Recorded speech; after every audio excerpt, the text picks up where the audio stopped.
আলী রাদিয়াল্লাহু তাআলা আনহু তিনি বর্ণনা করেন, মাথার উপরে চাদর দিয়ে ঘুমালাম, 18 জন শক্তিশালী যুবক চাদরের চতুর্দিক দিয়ে টানাটানি শুরু করেছে। আমি আলী শুধু 2 হাত দিয়ে ধরেছিলাম। 18 জন শক্তিশালী যুবক আমার হাত থেকে চাদর বিন্দু পরিমাণ সরাতে পারে নাই। সুবহানাল্লাহ বলেন। ডানেও নিতে পারে নাই, বামেও নিতে পারে নাই, সামনেও নিতে পারে নাই, পিছনেও নিতে পারে নাই। বল্লম দিয়ে আঘাত করার আগে আমার চাদর ধরে 18 জন বেশি যুবক তারা টানাটানি করেছে আমার মুখ দেখার জন্য, কিন্তু আমি শুধু 2টা হাত দিয়ে চাদর ধরেছিলাম। চাদর ধরে থাকার কারণে আমার হাত থেকে চাদর তারা বিন্দু পরিমাণ সরাতে পারে নাই। বুঝতে পারলাম এই চাদরের সাথে আমি আলীর হাত যুক্ত হয় নাই, চাদরের সাথে স্বয়ং হাত যুক্ত হয়েছে। বলেন হাত টাকা। দুর্গের কপাট ভেঙে নিয়ে আলী রাদিয়াল্লাহু তাআলা আনহু যুদ্ধ করেছিলেন। রাসূল বলেছিলেন, আলী দুর্গের কপাট তুমি ভেঙে ফেললা, আচ্ছা আমাকে দেখাও তো কেমনে ভাঙলা। ওই দিনের মতোই দুর্গের কপাট বাম হাত দিয়ে টান দিয়ে কি নাড়াইতে পারছে? 2 হাত লাগালেন, টান দিলেন এত জোরে প্রতিটা পশমের গোড়া থেকে আলীর ঘাম বাড়িয়ে চলে আসছে। ঠিক কবজি পর্যন্ত বালুর ভিতরে, আলীর হাঁটু পর্যন্ত গেড়ে গেছে বালুর ভিতরে। দুর্গের কপাট বিন্দু পরিমাণ নাড়াতে পারে নাই। আলী বললেন, রাসূল বললেন, আলী দুর্গের কপাট আজকে তুমি বিন্দু পরিমাণ নাড়াতে পারবে না, কারণ তুমি যখন আল্লাহর দ্বীন প্রতিষ্ঠিত করার জন্য যুদ্ধের ময়দানে এসেছিলে, দুর্গের কপাটে ভাব দিয়েছিলে। দুর্গের কপাটে শুধু তুমি আলী, তোমার হাত যুক্ত হয় নাই, তোমার হাতের সাথে আরেকজন রবের হাত যুক্ত হয়েছে। আওয়াজ দিয়ে বলেন তিনি কে? বলেন তো দেখি। রাসূল ছিলেন মক্কায় নিজের ঘরে, পৃথিবীর কেউ রাসূলকে নিরাপদে মদিনায় পুষায় নাই, নিরাপদে পুষালেন কে? আরেকটু জুড়ে বলেন তিনি কে? তাহলে যতদিন পর্যন্ত রাসূল দুনিয়াতে ছিলেন, মানুষ তার প্রতিবাদ করবে কি করবে না, রাসূলের বিরুদ্ধে যুদ্ধ করবে কি করবে না, এটা আমাদের ব্যক্তিগত ব্যাপার, কিন্তু রাসূলের জন্য একাই যথেষ্ট। কে তিনি? আরেকটু জুড়ে বলেন। রাসূলের সম্মান আমাদের পৃথিবীর সকল মানুষ মিলে আমরা দিতে পারবো না।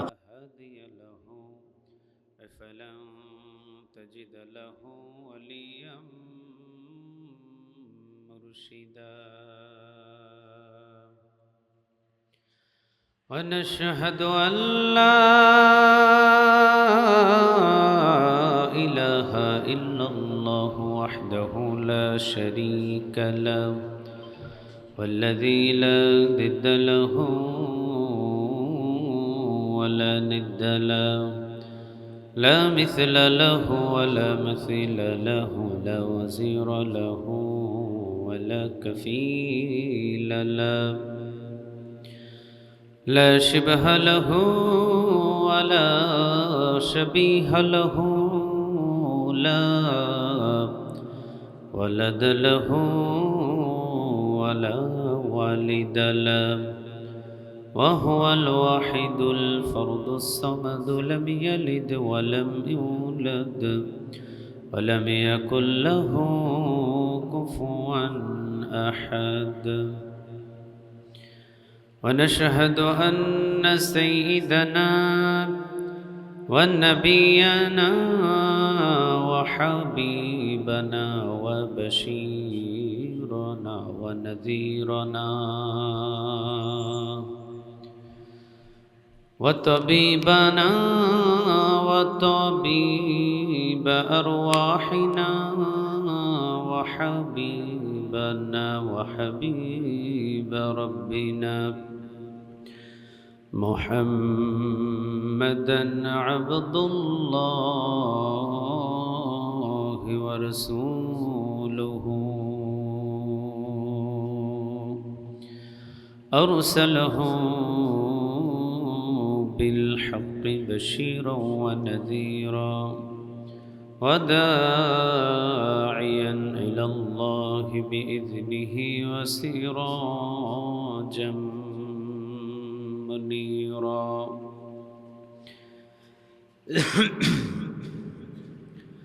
أما بعد فقد قال الله تعالى في كلامه المجيد وفي فرقانه الحميد. أعوذ بالله من الشيطان الرجيم. بسم الله الرحمن الرحيم. إن الله وملائكته يصلون على النبي يا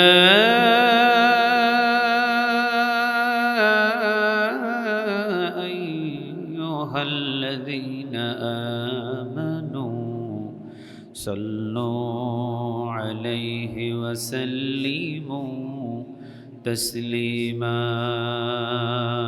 اللهم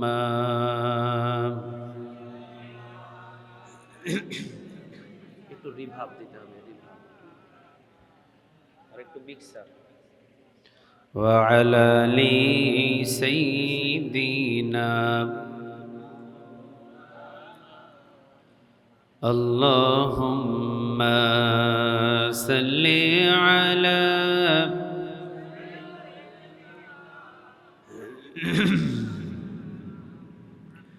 وعلى آل سيدنا মুনামার কাদরে প্রাণামার কাদরে যেতে সোনার মদিনা। মুনামার কাদরে প্রাণামার কাদরে যেতে সোনার মদিনা। যেই মদিনা ধন্য হলো, যেই মদিনা ধন্য হলো পেয়ে তোমার ঠিকানা। মন আমার কাদরে প্রাণ আমার কাদরে যেতে সোনার মদিনা। আল্লাহুম্মা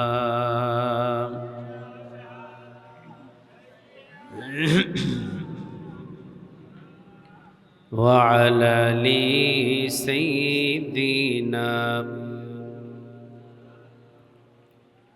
اللهم صل على محمد পড়েন আমার সাথে সবাই। اللهم صل على محمد وعلى آل محمد كما صليت على إبراهيم وعلى آل إبراهيم إنك حميد مجيد.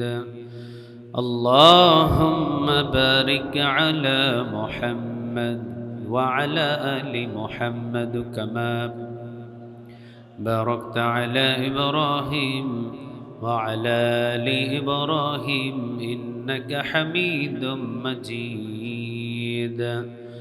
لا إله إلا الله لا إله। সবাইকে ভালো রাখেন তিনি কে? আমাদের সবাইকে সুস্থ রাখেন তিনি কে? কেউ যেটা দেখে না, যিনি দেখেন তিনি কে?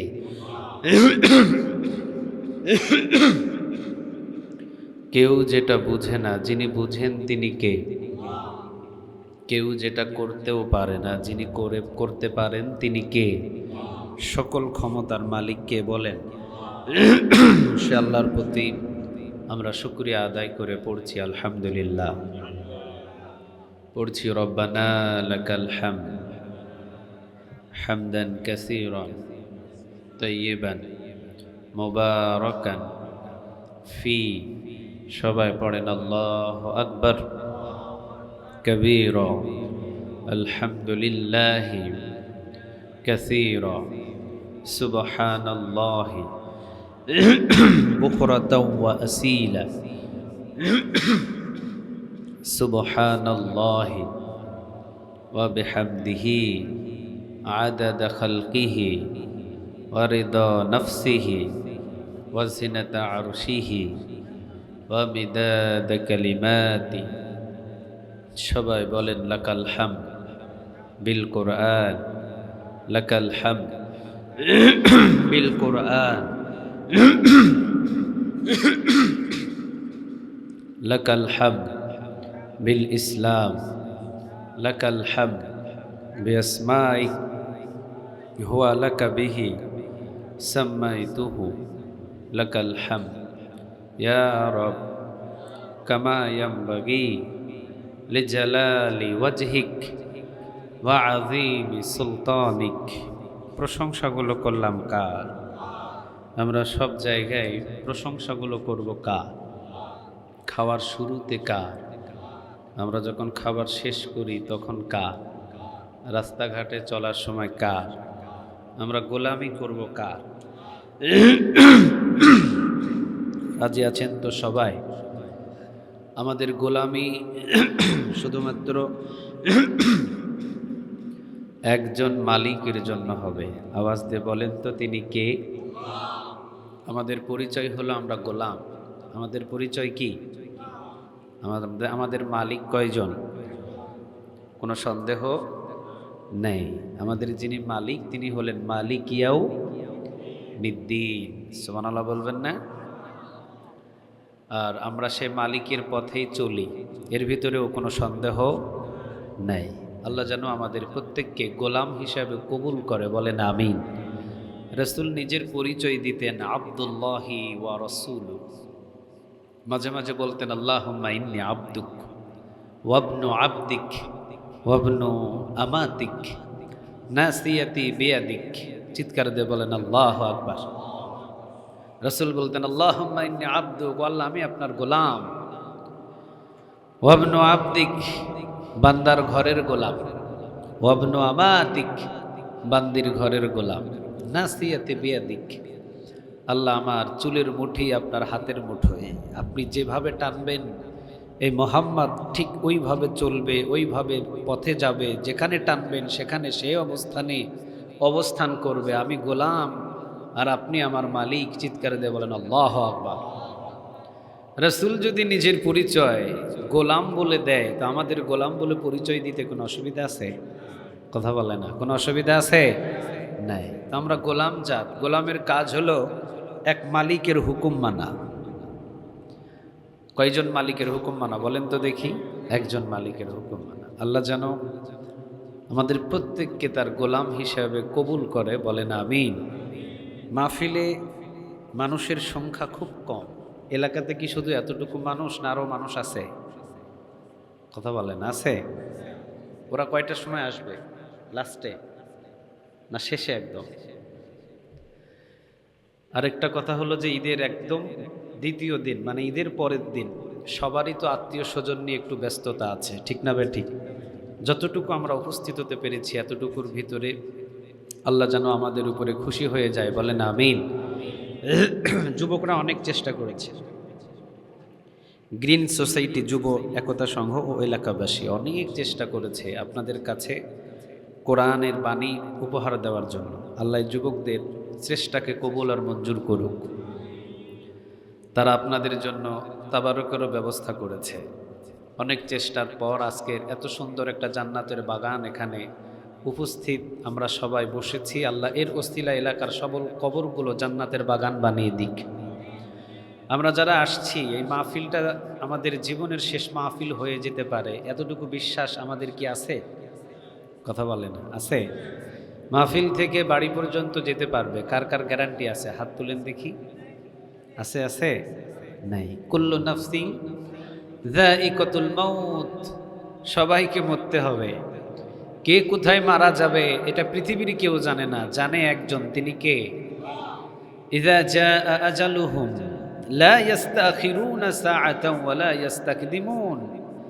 মৃত্যুর ঘণ্টাটা যেদিন বেজে যাবে সেই দিন আমি আর আপনি, প্রধানমন্ত্রী আর মন্ত্রী, এসপি, ওসি, ডিসি সবগুলোকে দুনিয়া থেকে টান দিয়ে নিয়ে চলে যাবেন। আওয়াজ দিয়ে বলেন তিনি কে?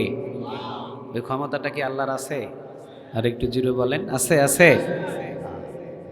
এই বিশ্বাসটা যদি আমাদের থাকে তাহলে আমরা একটু মনোযোগী হয়ে সবাই কোরআনের ময়দানে বসার চেষ্টা করি, কেননা হয়ে যেতে পারে এই মাহফিলটা আমাদের জীবনের শেষ মাহফিল, ঠিক না ঠিক? আমাদের কপালটা হলো পোড়া। মুসলমান ঘরে জন্ম নেওয়ার পরেও মুসলমানদের কাজকাম আমাদের ভালো লাগে না, এমন মুসলমান আমাদের ঘরে ঘরে আছে না নাই? রমাদান মাস ইবাদত বন্দেগীর মাস। রমাদান মাসে ঢালাইভাবে মানুষদের গুনাহগুলোরে মাফ করে দেন, আওয়াজ দিয়ে বলেন তিনি কে? বরকতপূর্ণ মাস পাওয়ার পরেও দেখবেন ঘরে ঘরে কিছু আছে রোজা থাকে না। আপনাদের এলাকায় নাই? আছে? আহা, ইউএস আমেরিকায় একজন খ্রিস্টান কালেমা পড়ে মুসলমান হয়েছে। কথা বুঝতেছেন তো আমার? না কষ্ট হচ্ছে আপনাদের? কথা বুঝতেছেন? ইউএস আমেরিকায় কালেমা পড়ে একজন খ্রিস্টান কি হয়েছে? কথা বলেন, মুসলমান হয়েছে। সাংবাদিক তাকে জিজ্ঞাসা করছে, আপনি কালেমা পড়ে মুসলমান হলেন কি জন্যে? তিনি বলে, আমি দুইটা জিনিস দেখে কালেমা পড়ে মুসলমান হয়েছি। সুবহানাল্লাহ বলেন। কয়টা? কথা বলে না, কয়টা? দুইটা। আহাব্বুল বিলাদি ইলাল্লাহি মাসাজিদুহা ওয়া আবগাদুল বিলাদি ইলাল্লাহি আসওয়াকুহা। সবচেয়ে খারাপ জায়গা কোনটা? ভালো জায়গা কোনটা? মসজিদ। খ্রিস্টান বলছে, আমি মুসলমানদের দুইটা জিনিস দেখে কালেমা পড়েছি। নাম্বার 1, পৃথিবীর বিভিন্ন জায়গায় গিয়েছি,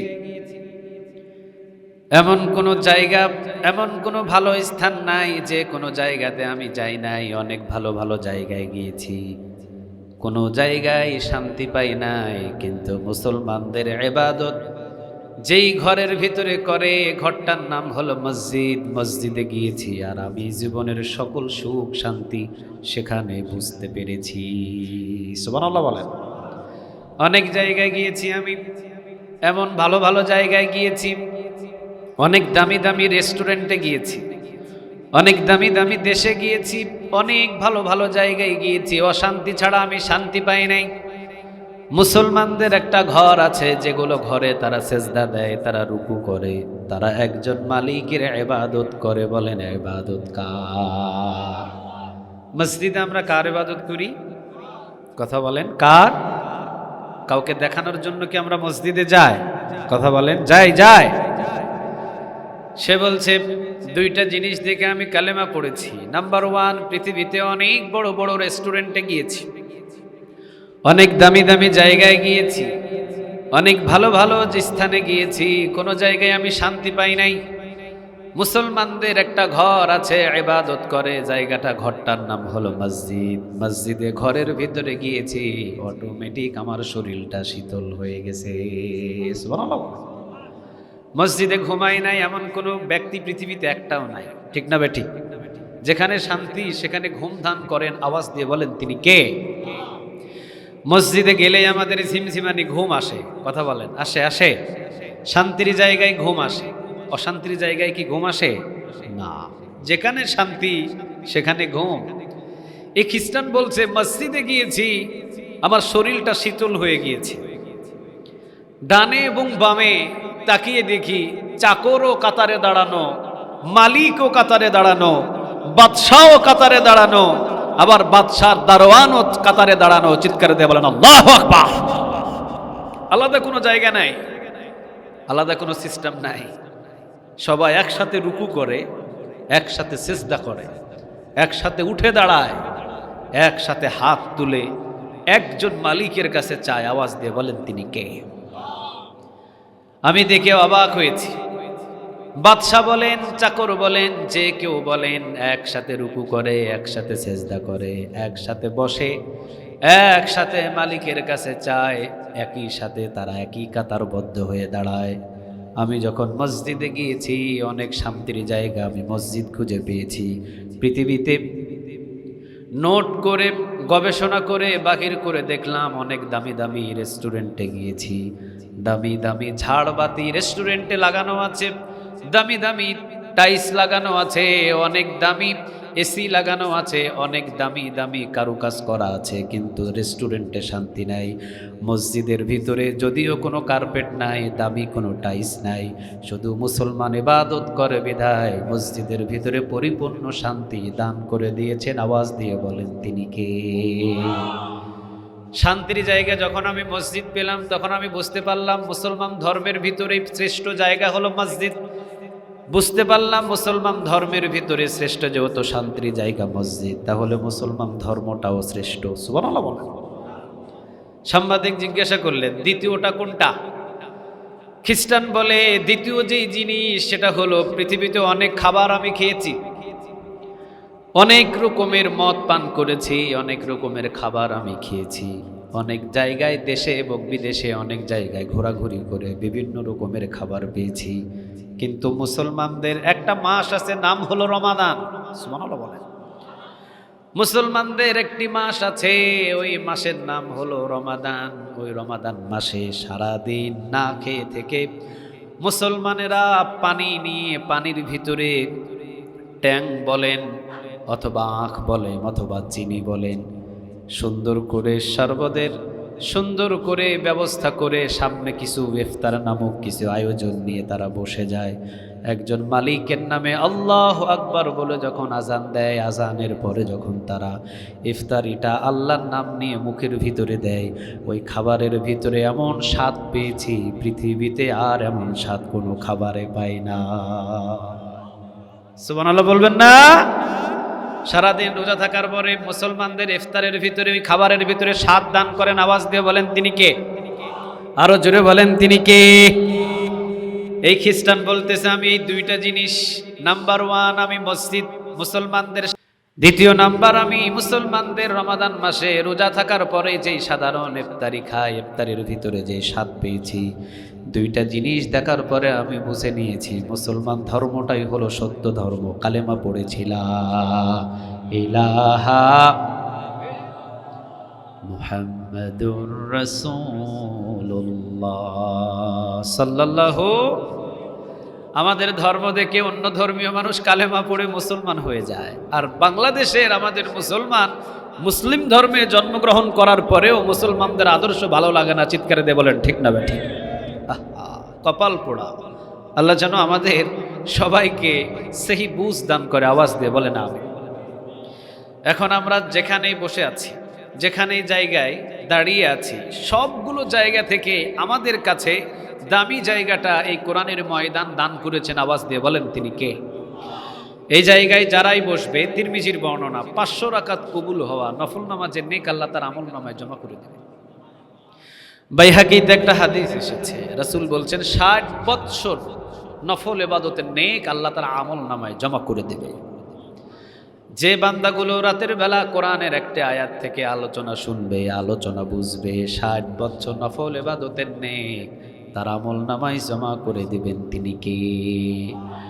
যারা কোরআনের ময়দানে বসবে, আর যারা কোরআনের ময়দানে বসে একবার সুবহানাল্লাহ বলবে, একবার আলহামদুলিল্লাহ বলবে, বলবে লা ইলাহা লা ইলাহা মুহাম্মাদুর রাসূলুল্লাহ সাল্লাল্লাহু।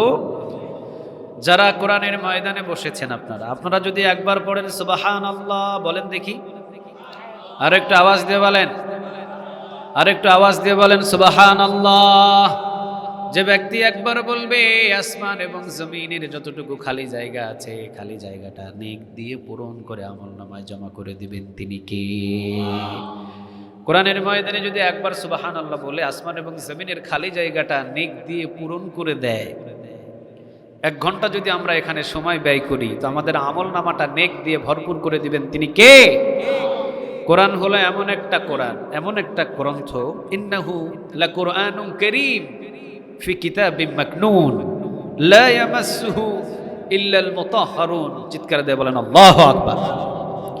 ইন্নাহু লাকুরআনুন কারীম ফি কিতাবিম মাকনুন লা ইয়ামাসসুহু ইল্লাল মুতাহহারুন। কোরআন হলো সম্মানিত গ্রন্থ, কোরআনের সাথে যাদের সম্পর্ক হয় তাদের সম্মান এবং মর্যাদা জেলখানার ভিতরে থাকলেও বাড়ায়া দেন তিনি কে? কোরআনের সম্মান বেশি না কম বলেন তো দেখি আপনারা, কথা বলেন। বেশি বেশি। আপনাদের গ্রামগঞ্জে দেখবেন কোরআন তেলাওয়াত করার জন্য বাজার থেকে একটা কাঠের রেহেল কিনে নিয়ে আসে, আসে আসে, কথা বলেন, আসে? আপনাদের এলাকায় যে রেহেলগুলো নিয়ে আসে, রেহেলের দাম কয় টাকা?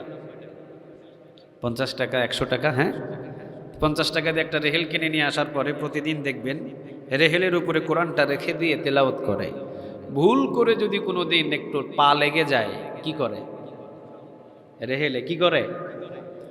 ঘরের ভিতরে দেখবেন দামি দামি খাট আছে, সেগুন কাঠের খাট, সোফা, লাথি লাগে, সালাম করে। 24 ঘন্টা কোরআনের সাথে 50 টাকা দামের রেহেল লেগে থাকার কারণে আজকে 50 টাকা রেহেলের সম্মান আপনার কাছে বাড়ায় দিয়েছেন তিনি কে? কিতাবুন আনজালনাহু ইলাইকা লিতুখরিজান নাসা মিনাজ যুলুমাতি ইলান নূর।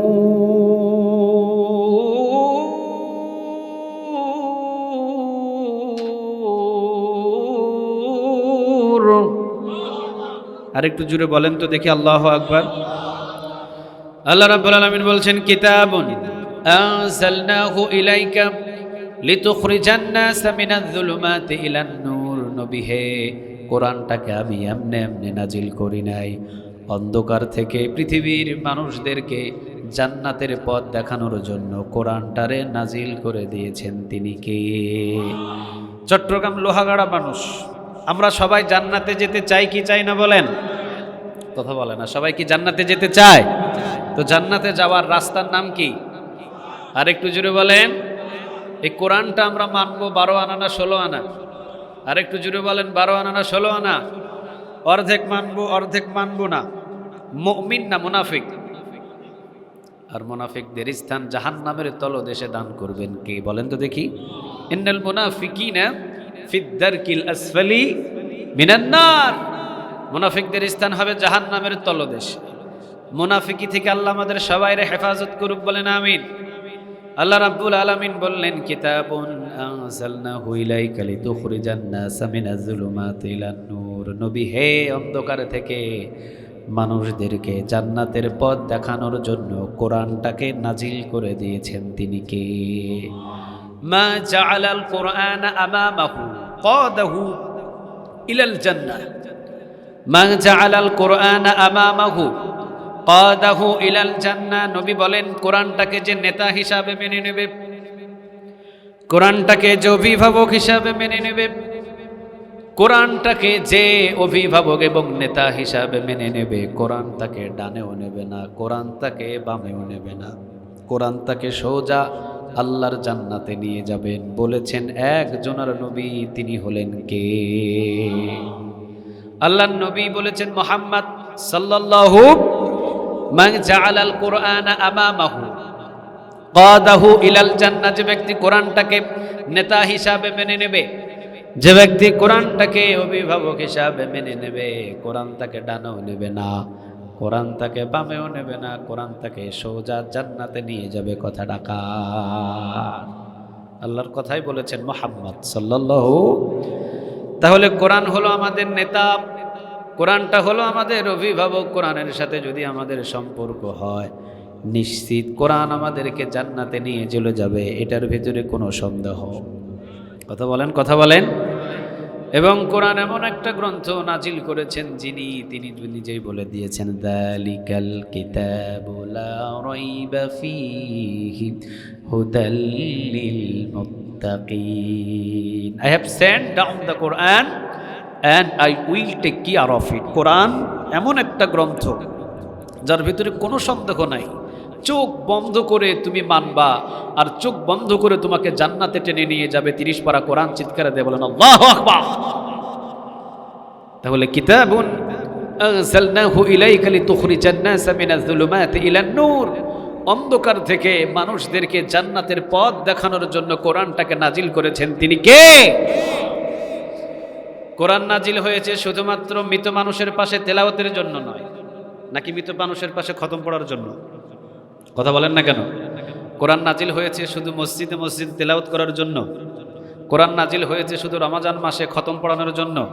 নো, কোরআন নাজিল হয়েছে সারা পৃথিবীটাকে চালানোর জন্য। এই নাজিল করেছেন, আওয়াজ দিয়ে বলেন তিনি কে? তাহলে কোরআন শুধুমাত্র মাহফিলে থাকলে হক আদায় হয় না, কোরআন শুধুমাত্র মসজিদে থাকলে হক আদায় হয় না, কোরআন শুধুমাত্র মাদ্রাসায় তেলাওয়াত করলে হক আদায় হয় না। কোরআন দিয়ে যেদিন সারা বিশ্ব চালাতে পারবে সেই দিন কোরআনের 16 আনা হক আদায় করা যাবে। চিৎকার দিয়ে বলেন ঠিক না ঠিক? আল্লাহ যেন আমাদের সবাইকে এই বুঝগুলো দান করে, বলেন আমিন। আর একটু জোরে বলেন আমিন। কোরআনের মাহফিলে বসতে পেরে আপনাদের বিরক্ত লাগতেছে, কষ্ট হইতেছে? কোরআনের জন্য যদি একটু সময় ব্যয় করি আমাদের কি খুব লস হয়ে যাবে? খুব ক্ষতি হয়ে যাবে? এ পর্যন্ত সাহাবীরা যারা কোরআন মেনে জীবন গঠন করেছে তারা কি লাভবান ছিল না লসের ভিতরে ছিল? শুধু লাভবান ছিল তা নয়, দুনিয়াতে থাকতেই জান্নাতের সুসংবাদ পেয়েছে। সুবহানাল্লাহ বলবেন না? হযরত ওমর রাদিয়াল্লাহু তাআলা আনহু কিন্তু উনি আশারায়ে মুবাশশারার জান্নাতি সাহাবী প্রথম অবস্থায় ছিলেন না, কিন্তু কোরআন মেনে নেওয়ার কারণে, কোরআনের কাছে মাথা নত করার কারণে ওমরকে দুনিয়াতে থাকতেই জান্নাতের সুসংবাদ দান করেছেন। আওয়াজ দিয়ে বলেন তিনি কে? কোরআন এমন একটা গ্রন্থ, কোরআনের কাছে আসবেন তো আপনার সম্মান বেড়ে যাবে, মর্যাদা বেড়ে যাবে। লাকাদ সামিআ আল্লাহু কাওলাল্লাযীনা ক্বালু ইন্নাল্লাহা ফাকির। এই কথাটা আমার নয়, আপনার নয়, বলেন কথাটা কার?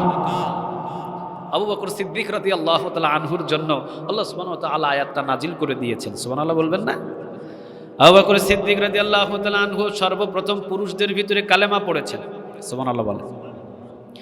নবী শুধু বলেছেন আবু বকর আমি তো নবী হয়েছি, আল্লাহ রাব্বুল আলামিন আমাকে নবী বানিয়ে দিয়েছেন। আবু বকর 1 মিনিট দেরি করেন নাই। আবু বকর বলেছেন নবী আপনি যে সত্য নবী এটার ভিতরে কোনো সন্দেহ নাই, পড়ে নিলাম লা ইলাহা মুহাম্মাদুর রাসূলুল্লাহ সাল্লাল্লাহু। আবু বকর বললেন নবী আমার কাজ কি বলেন? নবী বললেন আবু বকর কালিমাটা একটু গোপন রেখে দাও। কালিমা গোপন রাখলেন। নবী বললেন আবু বকর গোপনে গোপনে তুমি ইসলামের জন্য দান করো। সুবহানাল্লাহ বলেন। দান করা শুরু করলেন। নবী একদিন বললেন আবু বকর আমার বেলাল রাদিয়াল্লাহু তাআলা আনহুকে কি আমার কাছে এনে দেওয়া যায়? এনে দেওয়া যায় মানে এখনই রওনা দিলাম। বেলাল রাদিয়াল্লাহু তাআলা আনহুর মালিক যিনি ছিলেন তার কাছে দিরহাম ফেলে দিলেন। এরপরে বললেন কত টাকার বিনিময়ে বেলালকে মুক্ত করে দিবা? এত টাকার বিনিময়ে মুক্ত করে দিব। টাকা দিয়ে দিলেন, নিলেন, রাসূলের সামনে দাঁড় করালেন। রাসূল বেলাল রাদিয়াল্লাহু তাআলা আনহুর চেহারার দিকে তাকিয়ে দেখলেন শরীরের ভিতরে এমন কোনো জায়গা ছিল না যেখানে ব্লেডের কাটার কোনো দাগ ছিল না, পুরো শরীরটা ছিল ক্ষত। নবী বেলালকে বললেন বেলাল ধৈর্য ধরো, রক্ত পড়া যেহেতু জমিনের ভিতরে শুরু হয়েছে, কালিমার পতাকা পতপত করে উঠতে জমিনে দেরি হবে না। যেই জমিনে মুমিনের রক্ত ঝরে জমিনটারে ইসলামের জন্য কবুল করে নেন তিনি কে? আবু বকর সিদ্দিক রাদিয়াল্লাহু তাআলা আনহু উনি দান করা শুরু করলেন। দান করতে করতে করতে করতে মক্কার ভিতরে কয়েকটা কাপড়ের দোকানের মালিক ছিল, সবগুলো একজনের জন্য দান করে দিলেন। আওয়াজ দিয়ে বলেন তিনি কে? হিজরত করলেন শুধু কয়েকটা কাপড় নিয়ে মক্কায়। মক্কায় যখন হিজরত করলেন, মক্কা থেকে মদিনায় যখন হিজরত করলেন, মক্কার লিডারগুলো সব আবু বকরের দোকানগুলো লুটপাট করে সবগুলো শেষ করে দিয়েছে। আবু বকর শুধু একজনের দিকে তাকিয়ে ধৈর্য ধারণ করেছেন। কে তিনি? আরেকটু জুড়ে বলেন কে? কোরআন মানতে গিয়ে বাড়ি হারালেন, কোরআন মানতে গিয়ে ঘর হারালেন, কোরআন মানতে গিয়ে মায়ের পর্যন্ত খেয়েছেন, কোরআন মানতে গিয়ে নিজের সম্পদ, নিজের বাড়ি, নিজের গাড়ি, টাকা পয়সা সব কিছু হারিয়ে মদিনায় হিজরত করেছেন। যেদিন বলা হলো আবু বকর তোমার সমস্ত দোকানগুলো লুটপাট করে নেওয়া হয়েছে, আবু বকর মুস্কি হাসি দিয়ে বলেছেন দুনিয়ার দোকান লুটপাট হয়েছে কিন্তু আমার কাছে একজন দামি মালিক আছে, তিনি কে? আচ্ছা আমাদের মালিকের চাইতে কি আর কোনো দামি কিছু আছে? আর একটু জোরে বলেন না, আছে? আছে নাই? তো এই দোকানপাট যখন সবগুলো বিলীন করে দেওয়া হয়েছে, মসজিদে নববীতে নামাজ শেষ করে যখন আবু বকর নিজের বাড়ির দিকে যায়, আবু বকরকে বলা হয়, একজন ইহুদি, আবু বকর তুমি তো ফকির হয়ে গিয়েছো, তুমি তো ফকির। কি বলে বলেন তো দেখি? কথা বলেন, কথা বলেন, কি বলে?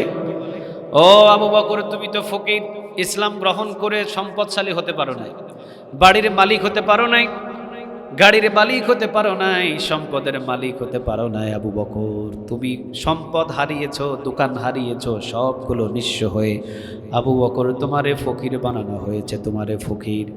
আবু বকর মুস্কি হাসি দিয়ে নিজের বাড়ির দিকে রওনা দিলেন। পরের দিন আবার ইহুদি আবার বলেন, আবু বকর তুমি ফকির। আবু বকর রে যখন ফকির বলে গালি দেওয়া হয়, আবু বকর নিজে বুঝ দেয়, কারণ কিয়ামতের ময়দানে ধনীদের চাইতে গরিবদেরকে 500 বছর আগে জান্নাত দান করে দিবেন তিনি কে? তিরমিজির বর্ণনা একটা হাদিস আছে, রাসূল বলতেন, আল্লাহুম্মা আহইনি মিসকিনা, ও আল্লাহ সারা জীবন আপনি আমাকে মিসকিন অবস্থায় দুনিয়াতে জীবন যাপন করার তৌফিক দান করেন। চিৎকার দিয়ে বলেন আল্লাহু আকবার। নবী দোয়া করতেন, আল্লাহুম্মা আহইনি মিসকিনা, ও আল্লাহ সারা জীবন আপনি আমারে মিসকিন অবস্থায় রাখেন। ওয়া আমিতনি মিসকিনা, ও আল্লাহ আমার মৃত্যু আপনি মিসকিন অবস্থায় দেন। ওয়াহশুরনি ফি জুমরাতিল মাসাকিন, আল্লাহ কিয়ামতের ময়দানে আপনি মিসকিনদের কাতারে আমারে উঠাইয়া দিন। সুবহানাল্লাহ বলেন। সাহাবীরা বললেন, নবী মিসকিনদের কাতারে কেন? নবী বলেন, ধনীদের চাইতে গরিবদেরকে 500 বছর আগে জান্নাতে ঢুকাইয়া দিবেন। আওয়াজ দিয়ে বলেন তিনি কে?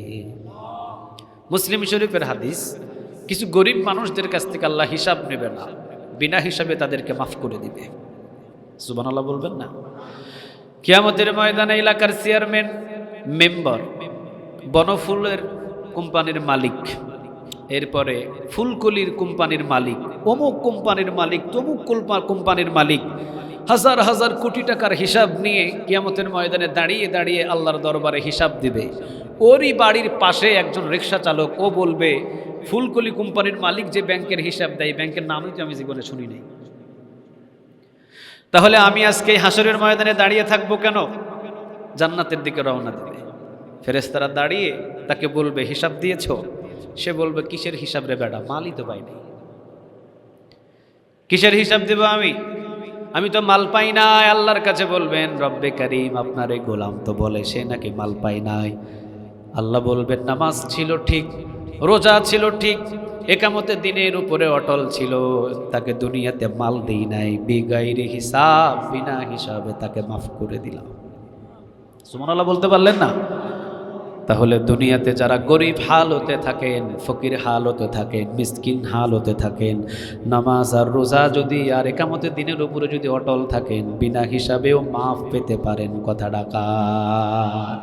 আবু বকরকে ফকির বলে গালি দিলে নিজে প্রাউড ফিল হয় তার ভিতরে, আরে আমারে ফকির বলে গালি দেয়, অসুবিধা নাই। কেমন ছিলেন? আবু বকরের গায়ে একটা অনেক দামি জামা ছিল, জামাটা বিক্রি করে জামার মাপ অনুযায়ী চটের একটা জামা পরে নিজের গায়ে চটের জামা দিয়ে ওই জামা বিক্রয় করা যে টাকা ছিল সেগুলো এতিমদের মাঝে বিলিয়ে দিয়েছেন। এত বড় দানবীর ছিলেন আবু বকর সিদ্দিক রাদিয়াল্লাহু তাআলা আনহু। তো আবু বকর সিদ্দিক রাদিয়াল্লাহু তাআলা আনহুকে যখন ফকির বলে গালি দেয়, আর আবু বকর নিজেরে ধন্য মনে করে, নিজেরে প্রাউড ফিল, আস্তে আস্তে নিজের মনে করে, যাহা আমারে ফকির বলে গালি দিতেছে, এটা যেন সত্য হয়ে যায়। কিয়ামতের ময়দানে যেন আমি মিসকিনদের কাতারে দাঁড়াই, আর মিসকিনদের কাতারে দাঁড়িয়ে যেন আমি বিনা হিসাবে জান্নাতে যেতে পারি। চিৎকারে দিয়ে বলেন আল্লাহু আকবার। এত বড় একজন সাহাবী, জি ঠিক আছে, রেখে দেন। এত বড় একজন সাহাবী আম্মা জান আয়েশা রাদিয়াল্লাহু তাআলা আনহার ওরুর উপরে মাথা দিয়ে বিশ্বনবীজি শুয়ে আছেন। আম্মা জান আয়েশা রাদিয়াল্লাহু তাআলা আনহা আসমানের তারকাগুলো গুনছেন, 1 2 3 4 5। আচ্ছা বলেন তো দেখি, আসমানের তারকা পৃথিবীর কোনো বিজ্ঞানী গুনে শেষ করতে পারবে? কথা বলে না, শেষ করতে পারবে না। হয়েছে তো হয়েছে, মুরব্বী যান এখান থেকে, হয়েছে। আমি শুনছি মানুষ এতগুলো বসে আছে, কোরআন থেকে কথা শুনতেছে, আপনি মানে কথা বলতেছেন কেন? জি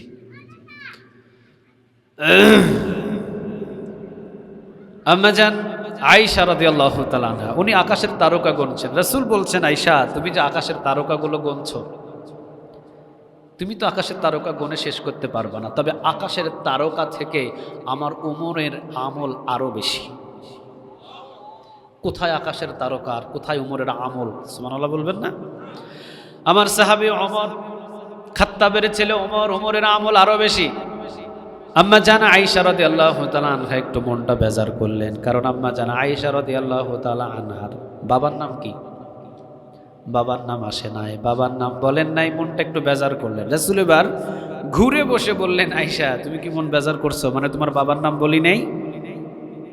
তো আম্মা জান আয়েশা রাদিয়াল্লাহু তাআলা আনহা নিচের দিকে এভাবে তাকিয়ে আছেন। রাসূল বলছেন, আয়েশা, ওমর সহ সমস্ত সাহাবী সহ সব আমল নামা এক পাল্লায় যদি দেওয়া হয়, আর আবু বকরের আমার সাথে যে গুহায় কিছু সময় অতিবাহিত করেছিল হিজরতের রাতে, ওই গুহার যদি নেক আমল আবু বকরের এক পাল্লায় দেওয়া হয়, আবু বকরের নেকের ওজন বেশি হয়ে যাবে।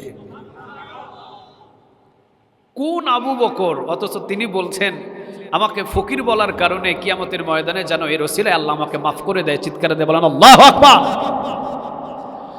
আবু বকর সিদ্দিক রাদিয়াল্লাহু তাআলা আনহু মসজিদে নববী থেকে বাহির হতে এই ইহুদি 2 দিন 3 দিন ফকির বলে গালি দিলেন, কিন্তু আবু বকর কষ্ট দিতে পারে নাই। কিন্তু আজকের গালিটা ছিল অন্যরকম। এই ইহুদি আজকে গালি দিয়েছে, ও আবু বকর, তুই নিজেও ফকির, তোর আল্লাহও ফকির। নাউজুবিল্লাহ। এত পরে আওয়াজ দিয়ে বলতে হবে, ও আবু বকর, তুই নিজেও ফকির, তোর আল্লাহও ফকির। আপনারা বলেন তো দেখি, আমার আল্লাহ কি ফকির? আর একটু জোরে বলেন, আমার আল্লাহ কি ফকির? আল্লাহু লা ইলাহা ইল্লা হুয়া আল হাইয়ুল কাইয়্যুম।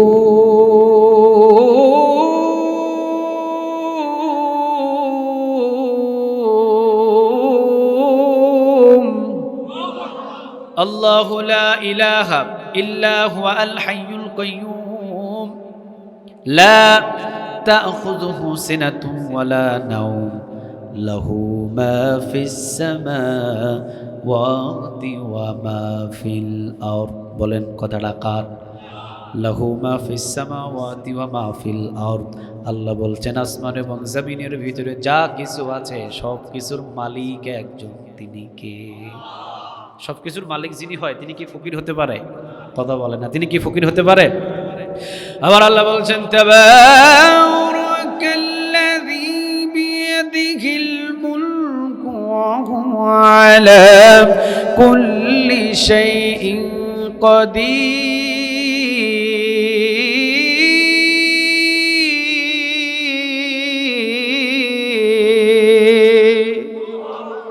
তাবারাকাল্লাযী বিয়াদিহিল মুলক, বরকতময় আল্লাহ যার হাতে রাজত্ব, রাজত্বের মালিক কে? আরো জোরে আওয়াজ দিয়ে বলেন, কে? রাজত্বের মালিক যদি তিনি হয়, তিনি কি ফকির হতে পারে? কথা বলেন, পারে? পারে। আবু বকর, তুমি নিজেও ফকির, আবু বকর তোমার আল্লাহও ফকির। বলেন তো দেখি, আবু বকর শান্ত মানুষ, গরিব শান্ত মানুষ। আবু বকরের সামনে যদি কোনো ইহুদি আল্লাহরে উল্টা পাল্টা বলে গালি দেয়, এই আবু বকর কি তাকে এমনি এমনি ছেড়ে দেবে? কথা বলে না, ছেড়ে দেবে? মুসলমান শান্ত, কিন্তু মুসলমানের সামনে যদি আমার রাসূলকে নিয়ে বাজে কোনো মন্তব্য করে, ওয়াল্লাহি আল্লাহর কসম, সে দাড়ি চাচতে পারে, সে নামাজ না পড়তে পারে, কিন্তু মুসলমান তার সামনে যদি আমার নবীকে নিয়ে বাজে কোনো মন্তব্য করে, হয়তোবা সেই যুবক তাকে সোজা পায়ে হাঁটতে দিবে না। চিৎকার দিয়ে বলেন ঠিক না বেঠিক? কারণ রাসূলের প্রতি আমাদের প্রত্যেকের অন্তরে ভালোবাসাটা বেশি না কম? জোরে বলেন, বেশি না কম? লা ইউমিনু আহাদুকুম হাত্তা আকুনা আহাব্বা ইলাইহি মিন ওয়ালিদিহি ওয়া ওয়ালাদিহি ওয়ান নাসি আজমাইন। রাসূলকে জীবনের চাইতে, ছেলের চাইতে, মেয়ের চাইতে, সব কিছুর চাইতে যতক্ষণ পর্যন্ত বেশি না ভালোবাসতে পারবে, ততক্ষণ পর্যন্ত সে খাঁটি মুমিন হতে পারবে। রাসূলের প্রতি আমাদের ভালোবাসাটা কম। আর একটু জোরে বলেন, জোরে বলেন, কম? অনেক বেশি। আবু বকরের সামনে আল্লাহরে ফকির বলে গালি দেয়, আর আবু বকর বসে থাকবে, এটা কি বিশ্বাস করা যায়? নরম মানুষ যদি কখনো গরম হয়, এইটারে কিন্তু এর বউ কিন্তু তালাক না হওয়া পর্যন্ত সে কখনো বসে থাকবে না। ঠিক না বেঠিক? গরম মানুষ স্বাভাবিক, এখনই গরম হয়েছে, এখনই ঠান্ডা হয়েছে, কিন্তু নরম মানুষ 1 মাস যাবৎ ধৈর্য ধরার পর, ওই 1 মাস পরে যদি কোনো একদিন গরম হয়, 100% বউ তালাক। বুঝাইতে পারছি? নরমরে যদি গরম করেন একবার, তাহলে তাকে ঠান্ডা করার মতো আমাদের কোনো ক্ষমতা। আবু বকর ছিলেন নরম প্রকৃতির মানুষ। আরহামু উম্মতি বি উম্মতি আবু বকর। রাসূল কি বলেছেন? আমার নরম প্রকৃতির সাহাবী, তার নাম হলো আবু বকর। সুবহানাল্লাহ বলেন। সাথে সাথে বললেন ওয়া আশাদ্দুহুম ফি আমরিল্লাহি ওমর। শুধু নরম বলে ক্ষান্ত হন নাই, নবী বললেন আরেকজন গরম হলেন, তার নাম কি? নরম এবং গরম, নরম আর গরমের সমন্বয়ে কালেমার পতাকা পতপত করে উড়াইয়া দিয়েছেন, তিনি কে? শুধুমাত্র নরম থাকলে কাজ হবে না, মাঝে মাঝে কি হতে হবে? কথা বলে না, কি হতে হবে? 17 বছর পর্যন্ত বাংলার 17 বছর পর্যন্ত বাংলার জমিনের জনগণ নরম ছিলেন। মার খেয়েছেন, হামলা খেয়েছেন, মামলা খেয়েছেন, জেলখানায় গিয়েছেন, ফাঁসির মঞ্চে ঝুলেছেন, ঠিক না বা ঠিক? শুধুমাত্র ছাত্র জনতা 5 আগস্টে গর্জন দিয়ে সোজা হয়ে ওমরের মতো গরম হয়েছেন, বাংলাদেশ ছাড়তে দিনে দিনে বাধ্য হয়েছে। তাহলে নরম এবং গরম, নরম থাকলে কাজ হয় না, মাঝে মাঝে গরম হতে হবে, কথা ডাকা। শুধুমাত্র নরম থাকবেন, ইসলামের কালেমার পতাকা উড়ানো সম্ভব নয়, মাঝে মাঝে গরম হতে হবে, মাঝে মাঝে নরমও থাকবেন, গরমও থাকবেন, নরম আর গরমের সমন্বয়ে কালেমার পতাকা উড়াইয়া দিবেন। আওয়াজ দিয়ে বলেন তিনি কে? নবী যে শুধুমাত্র নরম, বিষয়টা এমন নয়, নবীও নরম ছিলেন আবার গরমও হয়েছেন। মাক্কি জীবনে নবী ছিলেন নরম, মাদানী জীবনে কথা বলে না, মাক্কি জীবনে নবী ছিলেন নরম, শুধু মার খাইছেন আর সব সাহাবীদেরকে বলছেন ধৈর্য ধরো। আর যখন মাদানী জীবনে আসলেন, নবী হয়ে গেলেন গরম। 1টা 2টা নয়, 27টা যুদ্ধের ময়দানে সেনাপতির দায়িত্ব পালন করছে। সুবহানাল্লাহ বলেন। নবী যদি যুদ্ধের ময়দানে সেনাপতির দায়িত্ব পালন করেন, যদি আমাদেরকেও গরম হয়ে সেনাপতি নয় যুদ্ধের ময়দানে অংশগ্রহণ নিতে হয়, আমাদের প্রয়োজন দরকার আছে না? না, নবী ছিলেন নরম এবং গরম, এজন্য বলছেন আরহামু উম্মতি বি উম্মতি আবু বকর। আমার নরম প্রকৃতির সাহাবী হলেন আবু বকর। তো নরম হলেন আবু বকর, নরম হওয়ার পরেও আবু বকরকে যখন ফকির বলে গালি দিয়েছেন এবং আবু বকরকে বলছেন আবু বকর তুই নিজেও ফকির, এবং তোর দৌড়ে গিয়ে আবু বকর কলারটাকে চেপে ধরে এত জোরে 2টা ঘুষি অথবা থাপ্পড় দিয়েছেন, দাগ উঠেছে। ইহুদি চিন্তা করেছেন আমি যদি আবু বকরের হাত থেকে আজকে না ছিটকে পড়ি, তাহলে আবু বকর অবশ্যই আমাকে দুনিয়া থেকে শেষ করে দিবে। কোনো রকম আবু বকরের হাত থেকে বেঁচে সোজা রাসূলের দরবারে গিয়েছেন, গিয়ে বলছেন ইয়া রাসূলুল্লাহ, আপনার সাহাবী আবু বকর আজকে আমাকে বিনা অপরাধে আমার গালের উপরে থাপ্পড় দিয়েছেন। রাসূল বলছেন মুস্কি হাসি দিয়ে, না, এটা নাম ভুল হয়েছে, এটা আবু বকর নয়, এটা উমর। এটা আবু বকর নয়, এটা কি?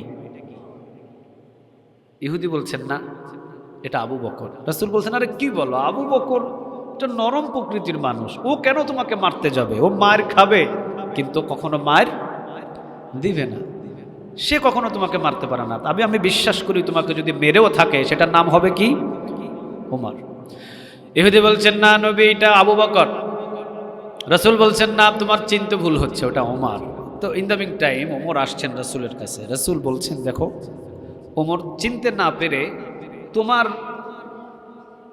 তুমি যে তাকে মারছো, তোমার নালিশটা আবু বকরের নাম দিয়ে চালিয়ে দিতেছে। তো ওমর বললেন ইয়া রাসূলুল্লাহ, আমি তো একে চিনি না। রাসূল তখন চিন্তা করলেন সত্যই কি আমার আবু বকরকে থাপ্পড় দিয়েছেন? রাসূল 2জন সাহাবীকে, যারা রাসূলের রাষ্ট্রীয়ভাবে পুলিশের দায়িত্ব পালন করছিলেন, 2জন রাসূলের সাহাবী পুলিশকে পাঠিয়ে দিলেন আবু বকরকে গ্রেফতার করতে। সুবহানাল্লাহ বলেন। আবু বকরের কাছে গেলেন, আবু বকরকে ডেকে নিয়ে আনলেন। রাসূল জিজ্ঞাসা করলেন, আবু বকর বললেন হ্যাঁ ইয়া রাসূলুল্লাহ, আমি তাকে থাপ্পড় দিয়েছি, স্বীকার করে ফেললেন। রাসূল বললেন কি জন্য থাপ্পড় দিলাম? আবু বকর বললেন নবী, প্রতিদিন আমি মসজিদে নববী থেকে যখন বাহির হই, আমার সকল দোকানপাটগুলো লুটপাট করে মক্কায় নিয়ে নেওয়া হয়েছে। এই জন্য ইহুদি প্রতিদিন আমাকে ইসলাম গ্রহণ করার কারণে, কোরআনটাকে গ্রহণ করার কারণে, ইসলামের পথে চলার কারণে ইহুদি আমাকে প্রতিদিন চেতানোর জন্য, রাগান্বিত করার জন্য ইহুদি প্রতিদিন আমাকে ফকির বলে গালি দেয়।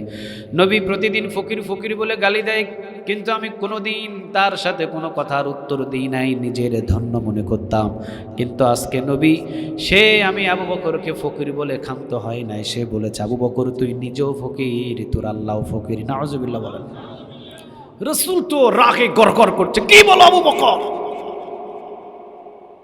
হ্যাঁ ইয়া রাসূলুল্লাহ, সে নিজেও বলেছে আমি আবু বকর নিজেও ফকির, আমি নাকি যার ইবাদত করি আমার আল্লাহ নাকি ফকির। নাউজুবিল্লাহ বলে। রাসূল তো এখন নিজের রাসূলকে কন্ট্রোল করতে পারে না। রাসূল বলে সত্য সত্য সেই কথা বলেছে, হ্যাঁ এই কথা বলেছে। এখন ইহুদিরে যখন রাসূল জিজ্ঞাসা করলেন তুমি কেন আবু বকরের আল্লাহকে ফকির বলে গালি দিয়েছো, ইহুদি বলছে হারামও না। কথা বুঝাইতে পারছি? ইয়া রাসূলুল্লাহ, হারামও না, আমি কেন আবু বকরকে ফকির বলতে যাব? আমি কেন আবু বকরের আল্লাহরে ফকির বলে গালি দিতে যাব? আবু বকর সম্পূর্ণ মিথ্যা কথা বলছে। আমি আবু বকরের আল্লাহকেও ফকির বলে গালি দিই নাই, আমি আবু বকরকেও ফকির বলে গালি দিই নাই। নাউজুবিল্লাহ বলেন। মুনাফিক, ইহুদি বলেন, নাস্তিক বলেন, জীবনে কোনোদিন সত্য কথা বলবে না। যতই পশ্চিমা দেশের সাথে বন্ধুত্ব করেন, একদিন না একদিন আপনাকে দৌড়ানি খেতে হবে, ঠিক না ঠিক?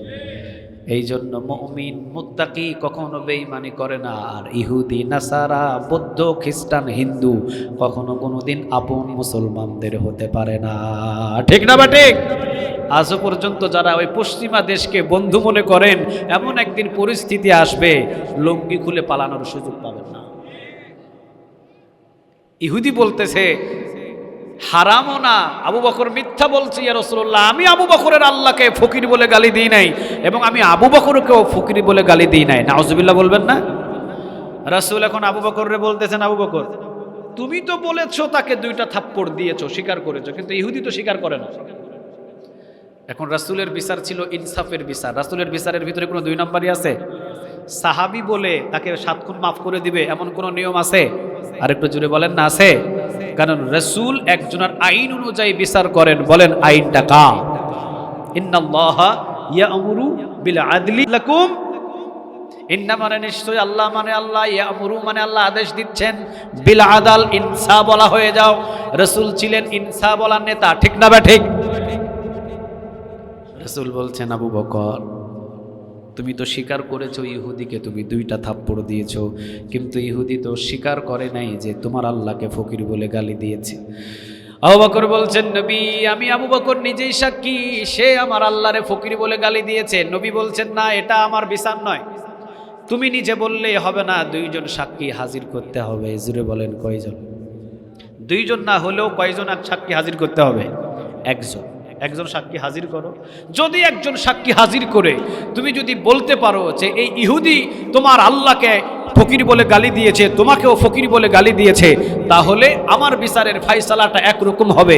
আর যদি তুমি এই সাক্ষী হাজির না করতে পারো, তাহলে ইহুদি যে তোমার আল্লাহকে ফকির বলে গালি দিয়েছে কোনো সাক্ষ্য নাই, তুমি নিজেই স্বীকার করেছো ইহুদিকে একটা থাপ্পড় দিয়েছো, আমার বিচারের ফায়সালা হাতের বদলে হাত, কানের বদলে কান, চোখের বদলে চোখ, জানের বদলে জান, থাপ্পড়ের বদলে থাপ্পড়। আবু বকর তুমিও ইহুদির হাতে 2টা থাপ্পড় খাওয়ার জন্য তৈরি হও। সুবহানাল্লাহ বলেন। বিচার কারে বলে? এখন আবু বকর কি বিপদে পড়ছে? ছোট বিপদে না বড় বিপদে? চূড়ান্ত বড় বিপদে। কারণ আবু বকরের কাছে কোনো সাক্ষী। আবু বকর বললেন নবী আমার কাছে কোনো সাক্ষী নাই নবী। ও নবী কোথায় পাবো আমি সাক্ষী? যখন ইহুদি আমাকে গালি দিয়েছে ফকির বলে, তখন ওই জায়গায় কেউ ছিল না নবী গো। আবু বকর ওই জায়গায় কোনো সাক্ষী খুঁজে পায় নাই, আবু বকরের সাথে কেউ ছিল না। যখন আমার আল্লাহকে ফকির বলে গালি দিয়েছে, তখনও কখনো কোনো সময় কোনো সাক্ষী ছিল না। ও নবী আমার পক্ষে কোনো সাক্ষী হাজির করা সম্ভব নয়। নবী বললেন তাহলে আবু বকর রেডি হয়ে যাও, তুমি যেহেতু স্বীকার করেছো ইহুদিকে তুমি 2টা থাপ্পড় দিয়েছো, ইহুদি যে তোমার আল্লাহকে ফকির বলে গালি দিয়েছে, এটা যেহেতু তুমি হাজির করতে পারো নাই, আমার বিচারের রায় হলো ইহুদি যেইভাবে যেই হাত দিয়ে যেই গালে 2টা থাপ্পড় দিয়েছো আবু বকর, ইহুদি তোমার ওই গালে 2টা থাপ্পড় দিবে। ইহুদি যখন হাত জামাগুলো এগুলো জড়ায়, ওমর রাদিয়াল্লাহু তাআলা আনহু উঠে দাঁড়ালেন। রাসূল বললেন এই ওমর ইজলিস, ওমর শান্ত হও বাবা, তুমি বসো। ওমরের কথা হলো ইহুদির বাচ্চা আমাদের সামনে আমার আবু বকরের গালে থাপ্পড় দিবে আর আমরা বসে বসে দেখব, এটা হতে পারে না। কিন্তু রাসূল কি বললেন? ওমর বিচারের ফায়সালা দিয়েছি আমি, বসে যাও। এবং এই ইহুদি আবু বকর যেহেতু সাক্ষী হাজির করতে পারে নাই, আবু বকরের গালেই 2টা থাপ্পড় দিবে, এটা মেনে নিতে হবে, কিছু করার নাই। আবু বকর এমন একজন সাহাবী, ওনার গালে যদি থাপ্পড় পড়ে মদিনাবাসী কি সুস্থ থাকতে পারে? আরেকটু জুড়ে বলেন, সুস্থ থাকতে পারে? আমাদের বাংলাদেশের ভিতরে আল্লামা সাইদি রাহিমাহুল্লাহকে এতটাই মানুষ ভালোবেসেছিল, ওনার মৃত্যুর সময় প্রতিটা ঘরে ঘরে কান্নার রোল পড়েছে। চিৎকার দিয়ে বলেন ঠিক না বেঠিক? ওসমান হাদি বাংলাদেশ থেকে যখন বিদায় হয়েছে, ছোট ছোট বাচ্চা সহ ওসমান হাদির জন্য চোখের পানি ফেলে কান্না করেছে। এগুলো ভালোবাসা জমিন থেকে জন্ম নেয় না, এই ভালোবাসাগুলো আমাদের অন্তরে দান করেন। আওয়াজ দিয়ে বলেন তিনি কে? আবু বকরকে এত ভালোবাসতেন সাহাবীরা, ওনার গালে ইহুদি থাপ্পড় দিবেন, আবু বকরের নিজে সহ্য করতে পারবেন আবু বকর, কিন্তু আশেপাশের বন্ধু বান্ধব সহ্য করতে পারবে না। রসুলের সামনে তো ওমর একটু করে দাঁড়িয়ে যায়। রসুল বলে, ওমর শান্ত হও, আমি রসুল যেহেতু ফাইসালা দিয়েছি, আমার ফাইসালা তোমাকে মেনে নিতে হবে। আবু বকর সিদ্দিক রাদিয়াল্লাহু তাআলা আনহু উনি দাঁড়িয়ে আছেন, ইহুদি থাপ্পড় দেওয়ার জন্য হাত নিয়ে ইহুদি আবু বকরের গালের দিকে নিয়ে যাচ্ছেন, মারবেন। ইন দ্য মিন টাইম সাথে সাথে কোরআনের আয়াত নাজিল হয়ে গেল, লাকাদ সামিআ আল্লাহু কাওলাল্লাযীনা ক্বালু ইন্নাল্লাহা ফাকীর।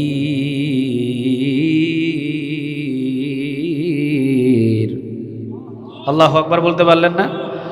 লাকাদ সামিআ আল্লাহু কাওলাল্লাযীনা ক্বালু ইন্নাল্লাহা ফাকীর। নবী হে, আবু বকরকে ফকির বলে গালি দিয়েছে। আবু বকরের ওই জায়গায় কোনো সাক্ষী ছিল না। ভালো কথা, নবী আমি আল্লাহ আরশে আজিম থেকে নিজে আমি আবু বকরের পক্ষে সাক্ষ্য হয়ে গেলাম। কোরআনের জন্য যদি আপনি জীবন দেন, কোরআনের জন্য যদি আপনি ফকির হন, কোরআনের জন্য যদি আপনি সময় ব্যয় করেন, পৃথিবীর কোনো সাক্ষী লাগে না, আপনার জন্য সাক্ষী একজনাই যথেষ্ট। আওয়াজ দিয়ে বলেন তিনি কে? তাহলে কোরআনের সাথে সম্পর্ক করে আবু বকরের সম্মান বেশি না কম? সাহাবীদের মর্যাদা বেশি না কম? আমরাও যদি কোরআন মেনে মেনে জীবনটাকে গঠন করি, আমাদের সম্মান এবং মর্যাদা বাড়ায়া দিবেন তিনি কে? বলেন তো দেখি, কোরআনের ভিতরে সূরা আছে কয়টা? আর একটু জুড়ে বলেন কয়টা? আলহামদুলিল্লাহি রাব্বিল, সূরাতুল ফাতিহা 7 আয়াতের একটি সূরা। কোরআন এমন একটা গ্রন্থ, দিন দিন কোরআনের যৌবনকাল বাড়ে, দিন দিন কোরআনকে কেউ বিদ্ধ করতে পারে না। চিৎকার দিয়ে বলেন ঠিক না ঠিক? মানুষ বিদ্ধ হয়। মানুষ কি হয়? বিদ্ধ হয়। আমাদের বাংলাদেশের ভিতরে কিছু বুদ্ধিজীবীদের কথা হলো, কোরআন নাকি ওল্ড মডেলের একটা কিতাব। নাউজুবিল্লাহ বলেন, এটা কি ওল্ড মডেলের কিতাব? আর একটু জোরে বলেন না। তারা বলে 1400 বছর আগে কোরআনের শাসন চলেছে, এখনকার ডিজিটাল যুগে নাকি কোরআন দিয়ে শাসন করা যাবে না। চিৎকারে দিয়ে বলেন নাউজুবিল্লাহ। কোরআনের যৌবনকাল দিন দিন বাড়ায়। আওয়াজ দিয়ে বলেন তিনি কে? একটা উদাহরণ দিলে বুঝবেন। প্রতিনিয়ত আমরা তারাবির নামাজ পড়েছি কয় রাকাত করে? কথা বলেন, কয় রাকাত? 20 রাকাত। একজন নামাজির প্রতিদিন কয় রাকাত করে নামাজ পড়তে হয় জানেন? 40 থেকে 42 রাকাত। 40 থেকে 42 রাকাত একজন নামাজি প্রতিদিন নামাজ পড়ে। 40 থেকে 42 বার তাকে সূরাতুল ফাতিহা পড়তে হয়। লা সলাতা ইল্লা বিফাতিহাতিল কিতাব। এমন কোনো নামাজ নাই যে সূরাতুল ফাতিহা ছাড়া হতে পারে। ঠিক না বেঠিক? সূরাতুল ফাতিহা প্রতিদিন তাকে 40 থেকে 42 বার পড়তে হচ্ছে। আজ পর্যন্ত কি কোনো দিন আমাদের কাছে মনে হয়েছে সূরাতুল ফাতিহা আমাদের কাছে আর ভালো লাগে না? মনে লাগছে? মনে হয়েছে কোনো দিন? কিন্তু বাংলাদেশের ভিতরে খুব ভাইরাল হয় গান, যেমন মমতাজ পাগলি গাইছিল, ফেটে যায় ছিঁড়ে যায়, জোড়া দেওয়ার কোনো বুদ্ধি নাই। আচ্ছা, ওই গান কি এখন কেউ শুনে? কথা বলেন না। শুনে? তাহলে গান একদিন না একদিন বিদ্ধ হয়ে দাফন হয়ে কবর পর্যন্ত হারিয়ে যায়। সূরাতুল ফাতিহা নাজিল হলো 1400 বছর, প্রতিদিন 40 থেকে 42 বার আমাকে শুনতে হয়। আজ পর্যন্ত কোনো দিন বিদ্ধ মনে হয় না, ভালো লাগে না, এই কল্পনা অন্তরের ভিতরে কখনো আসে না। বরং যতবার সূরাতুল ফাতিহা শুনি মনে হয় ততবার সূরাতুল ফাতিহার যৌবনকাল দিন দিন বাড়ে। ঠিক না বেঠিক? তাহলে কোরআনটা এমন একটা গ্রন্থ, দিন দিন যৌবনকাল কোরআনের বাড়ায়। আওয়াজ দিয়ে বলেন তিনি কে? 1400 বছর আগের কথা কোরআনে এখনো পর্যন্ত বিজ্ঞানীরা মিলাইতে থাকে। সুবহানাল্লাহ বলবেন না? তাহলে কোরআন এমন একটা গ্রন্থ, সারা পৃথিবীটাকে শাসন করার মতো কোরআনের ভিতরে সমস্ত আইন কানুন ব্যবস্থা দান করেছেন তিনি কে? এই কোরআনটা মোটামুটি কয় পারা? সূরা আছে কয়টা? প্রথম নাম্বার সূরার নাম কি? সূরাতুল ফাতিহা। আমরা আজকে কথা শুনবো 49 নম্বর সূরা থেকে। কত নম্বর? এই সূরাটা রাসূলের ঘরের নামে নাজিল হয়েছে। সুবহানাল্লাহ। রাসূলকে শুধু আমরা জমিনের মানুষ ভালোবাসে বিষয়টা এমন নয়, রাসূলকে পৃথিবীর সমস্ত মানুষ থেকে আরো বেশি ভালোবাসেন তিনি কে? কেন নাজিল হলো? সূরা হুজরাত রাসূলের ঘরের নামে। রাসূলের হুজরাখানা ছিল মোট 9টা। জুড়ে বলেন কয়টা? 9টা। রাসূলের 9 জন বিবি ছিলেন। কয়জন? কোন বিবিকে রাসূল একদিনের জন্য কাউকে বেশি ভালোবেসে কষ্ট দেয় নাই। সুবহানাল্লাহ বলেন। আর আমাদের সমাজের ভিতরে যার 4টা বিবি, তার বিশ্বযুদ্ধ আর দরকার নাই, তার ঘরেই যুদ্ধ হয়। কথা বলেন না কেন? রাসূলের বিবি ছিল কয়টা? একদিন নবী রাসূলের কাছে এসে 9 জন বিবি এসে দাঁড়িয়ে বলছেন, ইয়া রাসূলুল্লাহ, আপনি সবচেয়ে কোন বিবিকে বেশি ভালোবাসেন? আজকে বলতে হবে। রাসূল বলে, কি বলো, এটা কোনো প্রশ্ন হলো? আমি তো সবাইকে সমানভাবে ভালোবাসি। কয় না নবী, কোন বিবিকে আপনি বেশি ভালোবাসেন এটা আজকে আমাদেরকে বলতে হবে। রাসূল বলেন, আমি 9 জন বিবিকে সমানভাবে ভালোবাসি। কয় না, অবশ্যই আপনি কোনো একজনকে বেশি ভালোবাসেন। সবার টার্গেট হলো আমার জানা আয়েশা রাদিয়াল্লাহু তাআলা আনহাকে রাসূল বেশি ভালোবাসে। এই জন্য বাকিগুলো বলতেছে আপনি কোন নবীকে, স্ত্রীকে বেশি ভালোবাসেন আপনাকে বলতে হবে। রাসূল বলে, না না, আমি 9 জন বিবির সমান ভালোবাসি। কয় না, কোন বিবিকে বেশি ভালোবাসেন আমাদেরকে বলতে হবে। রাসূল বললেন, এখন না, উত্তর দিবা আসর নামাজের পরে। কোন নামাজ? কথা বলেন, কোন নামাজ ধরছেন? সকালে সময় নিয়ে বললেন আসর নামাজের পরে উত্তর দেব। আসর নামাজের পরে আগেই জোহর নামাজ শেষ করে মোটামুটি হাতের ভিতরে প্রায় 18টা খেজুর নিছে। কয়টা? 9 দুগুণ কত? প্রথম বিবির ঘরের ভিতরে ঢুকে রাসূল 2টা খেজুর হাতের ভিতরে দিয়ে বলছেন, এই খেজুরের কথা যেন কোনো বিবি না জানে। দ্বিতীয় বিবির ঘরের ভিতরে ঢুকে আবার 2টা খেজুর দিয়ে দ্বিতীয় বিবিকে নসিহত করলেন, এই খেজুরের খবর যেন কোনো বিবি না জানে। তৃতীয় বিবির ঘরের ভিতরে ঢুকলেন, তার হাতেও 2টা খেজুর দিয়ে বললেন, কোনো বিবি যেন না জানে। 9 জন বিবির হাতে খেজুর দিয়ে নবী নসিহত করেছেন, কোনো খেজুরের কথা যেন কোনো বিবি না জানে। আসর নামাজ শেষ করে নবী ঘরের ভিতরে 9 জন বিবি প্রশ্ন করলেন, নবী আসর নামাজের পরে আপনি বলবেন যে কোন বিবিকে আপনি বেশি ভালোবাসেন? নবী বললেন, ওই যে যার হাতে 2টা খেজুর দিয়েছি ওইটারে আমি সবচাইতে বেশি ভালোবাসি। 9 জন বিবি মুস্কি হাসি দিলেন। 9 জন বিবি ঘরের ভিতরে মুস্কি হাসি দিলেন, আরশে আজিম থেকে খুশি হয়ে গেলেন, আওয়াজ দিয়ে বলেন, তিনি কে? তাহলে নবীর হুজরাখানা ছিল কয়টা? তো নবীর ঘরের ভিতরে নবী দুপুরের সময় খাবার শেষ করে বিশ্রাম করছেন। কিছু মানুষ এসে রাসূলকে ডাকা শুরু করছে, তবে ডাকার ধরনটা ছিল বন্ধু এবং বান্ধব যেভাবে ডাকা হয়। আমি আমার বন্ধুকে ডাকতে পারি, এই আব্দুল্লাহ এদিকে আয়। আপনি আপনার বন্ধুকে ডাক দেন, এই আব্দুল কুদ্দুস এইদিকে আয়। বলে বলে কথা বলে না, বলে? রাসূলকে কি এইভাবে ডাকা যাবে? কথা বলে না। রাসূলকে কিভাবে ডাকা যাবে? অসম্ভব। রাসূলকে এভাবে ডাকা সম্ভব নয়। কিন্তু এই মানুষগুলো নির্বোধ, এটা আমি বলছি না, অবুঝ, এটা আমি বলছি না, এরপরে এরা ছিল বুদ্ধিহীন, এটা আমি বলছি না। এদেরকে নির্বোধ, অবুঝ, বুদ্ধিহীন এই কথাটা স্বয়ং বলে দিয়েছেন আওয়াজ দিয়ে। বলেন তিনি কে? আমরা যেভাবে বন্ধুরে ডাক দিয়ে, আব্দুল্লাহ এইদিকে আয়, এই আব্দুল কুদ্দুস এইদিকে আয়, আব্দুর রহমান এইদিকে আয়, ঠিক এই মানুষগুলো ঠিক দুপুরের পর সময় নবী যখন হুজরাখানায় বিশ্রাম নিচ্ছিলেন, ওই টাইমের ভিতরে মানুষগুলো এসে ডাকা শুরু করেছে, ও মোহাম্মদ, ও মোহাম্মদ, আসো আসো। মোহাম্মদ কই তুমি? আসো না, তোমারে দরকার আছে, আসো আসো। এই যে এইভাবে যখন ডাকা শুরু করছে, দুনিয়ার মানুষ প্রতিবাদ না করলেও সাথে সাথে প্রতিবাদ করেছেন আওয়াজ দিয়ে। বলেন তিনি কে? সাথে সাথে আল্লাহ রাব্বুল আলামিন বললেন, ইন্নাল্লাযীনা ইউনাদুনাকা মিন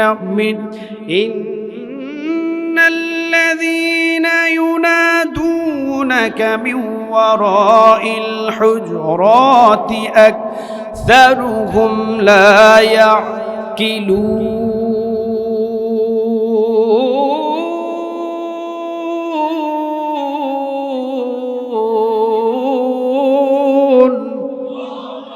আল্লাহ রাব্বুল আলামিন বলেন, ইন্নাল্লাযীনা ইউনাদুনাকা মিন ওয়ারাইল হুজুরাতি আকসারুহুম লা ইয়াকিলুন। নবী হে, যারা আপনার ঘরের দেয়ালের ওই পার্শ্বে থেকে আপনাকে ডাকাডাকি করেছে নবী, তারা অধিকাংশই নির্বোধ, অধিকাংশই অবুঝ, অধিকাংশই বুদ্ধিহীন। নবী, তারা যদি আপনাকে এইভাবে না ডেকে ধৈর্য ধারণ করে কখন আপনি ঘর থেকে বাহির হবেন এই পর্যন্ত যদি তারা ধৈর্য ধারণ করত, তাহলে তারাই সঠিক একটা কাজ করে ফেলতো। সুবহানাল্লাহ বলেন। রাসূলকে মুহাম্মদ মুহাম্মদ বলে ডাকার কারণে সরাসরি প্রতিবাদ জমিনের কাউকে করতে হলো না। বলেন তো, সরাসরি প্রতিবাদ করলেন তিনি কে? আরেকটু জুড়ে বলেন, তিনি কে? সারা পৃথিবীর সমস্ত মানুষ যদি আমরা নবীকে, নবীর সুন্নাত যদি না মানি, নবীর সম্মান কি কমে যাবে? আরেকটু জুড়ে বলেন না, নবীর সম্মান কি কমে যাবে? মক্কা থেকে মদিনাতে হিজরত করার সময় রাসূলকে আবু জেহেল, আবু লাহাব, উতবা, শাইবা, মুগীরা সবাই মিলে রাসূলকে হত্যা করার জন্য যখন চেষ্টা করলেন, রাসূল তো নিজের ঘরে ঘুমানো ছিল। সাথে সাথে জিবরিল আলাইহিস সালাম এসে বললেন, ইয়া রাসূলুল্লাহ, আপনাকে উঠে যেতে হবে, রাতের ভিতরে হিজরত করতে হবে। হযরত আলী রাদিয়াল্লাহু তাআলা আনহুকে নিজের বিছানার উপরে শুইয়ে দিয়ে রাসূল ঘুম থেকে উঠলেন। এক মুষ্টি বালু শুধুমাত্র ছেড়ে দিলেন। প্রতিটা কাফেরের চোখের ভিতরে বালুগুলো পুষিয়ে নেওয়ার দায়িত্ব নিলেন তিনি কে? রাসূল এর ফাঁকি দিয়ে বাহির হয়ে গেলেন। হযরত আলী রাদিয়াল্লাহু তাআলা আনহুকে বললেন, আলী, 3 দিন পরে তোমার সাথে আমার মদিনায় দেখা হবে। সুবহানাল্লাহ বলবেন না? রাসূল আলীকে শুইয়ে দিলেন। শুইয়ে দেওয়ার পরে একটি কথা বললেন, আলী, 3 দিন পরে তোমার সাথে আমার কোথায় দেখা হবে? কথা বলে না, কোথায় দেখা হবে? আলী রাদিয়াল্লাহু তাআলা আনহু বললেন, অন্তত 3 দিন আমাকে পৃথিবীর কেউ মারতে পারবে না। সুবহানাল্লাহ বলেন। যেহেতু আমার রাসূল বলেছেন 3 দিন পরে আমার মদিনায় রাসূলের সাথে দেখা হবে, তাহলে রাসূলের সাথে দেখা হওয়ার আগ মুহূর্ত পর্যন্ত আমি আলীকে সারা পৃথিবীর মানুষ একত্রিত হলেও আমাকে হত্যা করতে পারবে? আর একটু জুড়ে বলেন না, পারবে? আলী রাদিয়াল্লাহু তাআলা আনহু তিনি বর্ণনা করেন, মাথার উপরে চাদর দিয়ে ঘুমালাম। 18 জন শক্তিশালী যুবক চাদরের চতুর্দিক দিয়ে টানাটানি শুরু করেছে। আমি আলী শুধু 2 হাত দিয়ে ধরেছিলাম। 18 জন শক্তিশালী যুবক আমার হাত থেকে চাদর বিন্দু পরিমাণ সরাতে পারে নাই। সুবহানাল্লাহ বলেন। ডানেও নিতে পারে নাই, বামেও নিতে পারে নাই, সামনেও নিতে পারে নাই, পিছনেও নিতে পারে নাই। বল্লম দিয়ে আঘাত করার আগে আমার চাদর ধরে 18 জন বেশি যুবক তারা টানাটানি করেছে আমার মুখ দেখার জন্য, কিন্তু আমি শুধু 2টা হাত দিয়ে চাদর ধরেছিলাম। চাদর ধরে থাকার কারণে আমার হাত থেকে চাদর তারা বিন্দু পরিমাণ সরাতে পারে নাই। বুঝতে পারলাম এই চাদরের সাথে আমি আলীর হাত যুক্ত হয় নাই, চাদরের সাথে স্বয়ং হাত যুক্ত হয়েছে। বলেন, হাত টাকা। দুর্গের কপাট ভেঙে নিয়ে আলী রাদিয়াল্লাহু তাআলা আনহু যুদ্ধ করেছিলেন। রাসূল বলেছিলেন, আলী, দুর্গের কপাট তুমি ভেঙে ফেললা, আচ্ছা আমাকে দেখাও তো কেমনে ভাঙলা। ওই দিনের মতোই দুর্গের কপাট বাম হাত দিয়ে টান দিয়ে কি নাড়াইতে পারছে?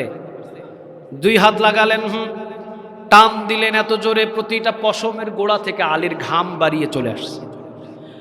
ঠিক কবজি পর্যন্ত বালুর ভিতরে, আলীর হাঁটু পর্যন্ত গেড়ে গেছে বালুর ভিতরে। দুর্গের কপাট বিন্দু পরিমাণ নাড়াতে পারে নাই। আলী বললেন, রাসূল বললেন, আলী, দুর্গের কপাট আজকে তুমি বিন্দু পরিমাণ নাড়াতে পারবে না, কারণ তুমি যখন আল্লাহর দ্বীন প্রতিষ্ঠিত করার জন্য যুদ্ধের ময়দানে এসেছিলে, দুর্গের কপাটে ভাত দিয়েছিলে। দুর্গের কপাটে শুধু তুমি আলী, তোমার হাত যুক্ত হয় নাই, তোমার হাতের সাথে আরেকজন রবের হাত যুক্ত হয়েছে। আওয়াজ দিয়ে বলেন, তিনি কে? বলেন তো দেখি। রাসূল ছিলেন মক্কায় নিজের ঘরে। পৃথিবীর কেউ রাসূলকে নিরাপদে মদিনায় পুষায় নাই, নিরাপদে পুষালেন কে? আরেকটু জুড়ে বলেন, তিনি কে? তাহলে যতদিন পর্যন্ত রাসূল দুনিয়াতে ছিলেন, মানুষ তার প্রতিবাদ করবে কি করবে না, রাসূলের বিরুদ্ধে যুদ্ধ করবে কি করবে না, এটা আমাদের ব্যক্তিগত ব্যাপার, কিন্তু রাসূলের জন্য একাই যথেষ্ট। কে তিনি? আরেকটু জুড়ে বলেন, রাসূলের সম্মান আমাদের পৃথিবীর সকল মানুষ মিলে আমরা দিতে পারবো না। রাসূলের সম্মান কে দেন? হুজরাখানায় রাসূল ঘুমিয়েছিলেন, বিশ্রাম করছিলেন। হুজরাখানায় ডাকার কারণে রাসূল সাল্লাল্লাহু সাল্লামের সাথে সাথে রাসূলের ঘরের জন্য একটা সূরা নাজিল করে দিলেন। সুবহানাল্লাহ বলবেন না? সূরা নাজিল হলো, আল্লাহ সুবহানাহু ওয়া তাআলা প্রতিবাদ করলেন। এই সূরাতে আল্লাহ সুবহানাহু ওয়া তাআলা 18টি আয়াত দিয়েছেন। কয়টি? আরেকটু জুড়ে বলেন কয়টি? মুফাসসিরিনে কেরাম বলছেন এই 18টি আয়াতের ভিতরে 10টি গাইডলাইন আল্লাহ সুবহানাহু ওয়া তাআলা দিয়েছেন। এই 10টি নিয়ম মেনে যদি কোনো সমাজ চলে, এই 10টি নিয়মের ভিতরে যদি কোনো সমাজ থাকে, ওই সমাজের সকল মানুষ জান্নাতি হয়ে যাবে। সুবহানাল্লাহ বললেন না যে? এই সূরা হুজরাতের ভিতরে যে 10টি সামাজিক বিধিবিধান দিয়েছেন, এই 10টি সামাজিক বিধিবিধান যদি কোনো সমাজবাসী মানতে পারে, তাহলে এই 10টি বিধিবিধান অনুযায়ী তারা সোজা জান্নাতে চলে যাবে। কোনো রাষ্ট্র যদি এই 10টি বিধিবিধান মেনে নেয়, পুরা রাষ্ট্রের মানুষ জান্নাতি হয়ে যাবে। সুবহানাল্লাহ বলবেন না? আল্লাহ রাব্বুল আলামিন প্রথমে বলছেন, ইয়া আইয়ুহাল্লাযীনা আমানু লা তুকদ্দিমু বাইনা ইয়াদাইল্লাহি ওয়া রাসূলিহি ওয়াল্লাহা ইন্নাল্লাহা সামিউন আলীম। বলেন কথাটা কার? আরেকটু জোরে বলেন তো দেখি কার? আল্লাহ রাব্বুল আলামিন বলছেন, ইয়া আইয়ুহাল্লাযীনা আমানু, মানে হে ঈমানদারগণ। ঈমানদারদেরকে ডাক দিলেন তিনি কে? যারা পড়েছেন লা ইলাহা লা ইলাহা লা ইলাহা ইল্লাল্লাহু মুহাম্মাদুর রাসূলুল্লাহ সাল্লাল্লাহু। ইয়া আইয়ুহাল্লাযীনা আমানু, মানে হে ঈমানদারগণ। যাদের ঈমান আছে তাদেরকে ডাক দিয়ে বললেন, হে ঈমানদারগণ, লা তুকদ্দিমু বাইনা ইয়াদাইল্লাহি ওয়া রাসূলিহি, খবরদার আল্লাহ এবং রাসূলের সামনে কখনো অগ্রসর হয়ো না। আল্লাহ এবং রাসূলের সামনে গিয়ে বেশি কিছু বুঝতে যেও না। আল্লাহ এবং রাসূলের থেকে বুঝেছে যারা, পৃথিবীর ভিতরে বিপদে পড়েছে তারা, ঠিক না ঠিক? আল্লাহ এবং রাসূলের বিধিবিধান মেনে নিয়েছে যারা, দুনিয়াতে থাকতেই জান্নাতের সুসংবাদ তাদেরকে দান করেছেন তিনি কে? লা তুকদ্দিমু বাইনা ইয়াদাইল্লাহি ওয়া রাসূলিহি, খবরদার হে ঈমানদারগণ, তোমরা কখনো কোনো সময় রাসূল থেকে বেশি বুঝতে যেও না, আল্লাহর বিধান থেকেও বেশি বুঝতে যেও না। চিৎকারে দিয়ে বলেন আল্লাহু আকবার। আল্লাহ রাব্বুল আলামিন বুঝাতে চাইলেন এটাই, পৃথিবীতে যেটা আমি বিধান দিয়েছি, বিধানের চাইতে বেশি কিছু বুঝতে যেও না। আমি আল্লাহ যেটা বলেছি এটাই ফাইনাল, ঠিক না ঠিক? রাসূল আমি যেটা বলেছেন, রাসূলের কথাই ফাইনাল। আমি আল্লাহ যেটাই বলেছি সেটাই ফাইনাল। আমি আল্লাহ এবং রাসূলের চাইতে বেশি বুঝেছে জমিনের ভিতরে যারা, পৃথিবীর ভিতরে বিপদে পড়েছে তারা, ঠিক না ঠিক? আল্লাহ এবং রাসূলের বিধান, আল্লাহ এবং রাসূলের আদেশ, আল্লাহ এবং রাসূলকে মেনে চলার জন্য আদেশ দিয়েছেন ইমামদারদেরকে। আওয়াজ দিয়ে বলেন তিনি কে? আল্লাহ বলছেন যে আমি এবং রাসূলের চাইতে বেশি বুঝতে যেও না। রমজান মাসের রোজা কয়টা ফরজ? 35টা যদি রাখি কাজ হবে? কথা বলেন না, কাজ হবে? হজ, মাল যদি সম্পদের মালিক হন, জীবনে কয়বার ফরজ? আরেকটু জোরে বলেন কয়বার? এখন আপনি যদি বিধান দিয়ে দেন প্রতি বছর ফরজ, এটা বেশি বাড়াবাড়ি নয়? আরেকটু জোরে বলেন না, বেশি বাড়াবাড়ি নয়? আপনারা বলেন তো দেখি, চুরি করলে হাত কেটে দিতে হবে, আইনটা কার? আপনি বলেন এটা হলো জঙ্গি আইন, তাহলে আপনি কি বাড়াবাড়ি করছেন? আরেকটু জোরে বলেন না, বাড়াবাড়ি করছেন?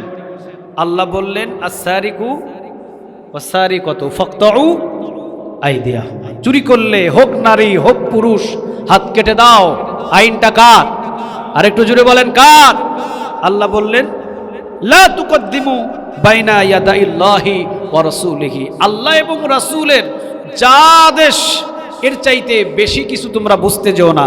বুঝবে তোমরা বেশি, বিপদে পড়বে বেশি। হে ঈমানদারগণ, আল্লাহ এবং রাসূল যা বলেছেন তাদের সমস্ত কিছু মেনে নাও, দুনিয়াতে থাকতেই তোমাদের জন্য জান্নাতের পথ সহজ করে দিবেন। আওয়াজ দিয়ে বলেন তিনি কে? তাহলে আল্লাহ রাব্বুল আলামিন বললেন, হোক চোর নারী এবং হোক চোর পুরুষ, আমার বিধান হলো চুরি করেছে হাত দুইটা কেটে দাও। এই বিধানটা আপনাকে মেনে নিতে হবে, কারণ বিধানটা কার? আর একটু আওয়াজ দিয়ে বলেন কা। যেহেতু আল্লাহ বলছেন ইয়া আইয়ুহাল্লাযীনা আমানু, ও হে ঈমানদারগণ, লা তুকদ্দিমু বাইনা ইয়াদাইল্লাহি ওয়া রাসূলিহি, হে ঈমানদারগণ তোমরা আল্লাহ এবং রাসূল থেকে খবরদার বেশি কিছু বুঝতে যেও না। বেশি কিছু বুঝতে গেলে তোমরা বিপদে পড়বা। আল্লাহ এবং রাসূল যে বিধান দিয়েছেন, বিধান অনুযায়ী জীবনটাকে গঠন করো।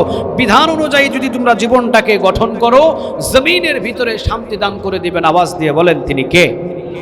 তাহলে আস-সারিকু ওয়াস-সারিকাতু ফাকতাউ আইদিয়াহুম, আল্লাহ বললেন চুরি করলে হোক নারী হোক পুরুষ হাত কেটে দাও, কারণ বিধানটা পৃথিবীর কারো নয়, বিধানটা কার?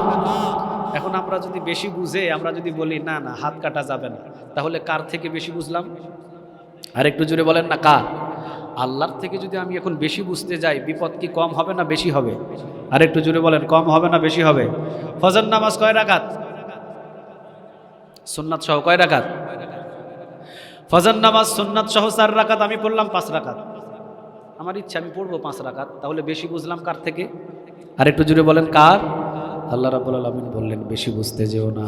আমি আল্লাহ রাব্বুল আলামিন যতগুলো বিধান দিয়েছি, নবী যতগুলো কথা বলেছে, বেশি বুঝতে যেও না। আল্লাহ এবং রাসূলের সমস্ত আদেশ নিষেধ সমস্তগুলো মেনে নাও। নবী এবং আদেশ আল্লাহ থেকে বেশি বুঝতে গেলে বিপদে পড়বা। আল্লাহ এবং নবী যা বলেছেন তা মেনে নাও, জমিনের ভিতরে শান্তি দান করে দিবেন। আওয়াজ দিয়ে বলেন তিনি কে? বিশ্বনবী কুরাইশ বংশের মহিলা চুরি করলো, রাসূলের কাছে বিচার আসলেন। রাসূল বললেন হাত কেটে দাও। আইনটা কার? আর একটু জোরে বলেন কার? কুরাইশ বংশের মহিলা নবীর কানে কানে এসে বললেন ইয়া রাসূলুল্লাহ, এটা তো কুরাইশ বংশের মহিলা, হাত না কেটে যদি একটা আঙ্গুল কেটে দিয়ে বিচারটা ঢিসমিস করে দেন, তাহলে আপনার কুরাইশ বংশের নারী বেঁচে যাবে, মদিনায় কুরাইশ বংশের সম্মানটা বেঁচে থাকবে। রাসূল খোঁজা হয়ে দাঁড়ালেন।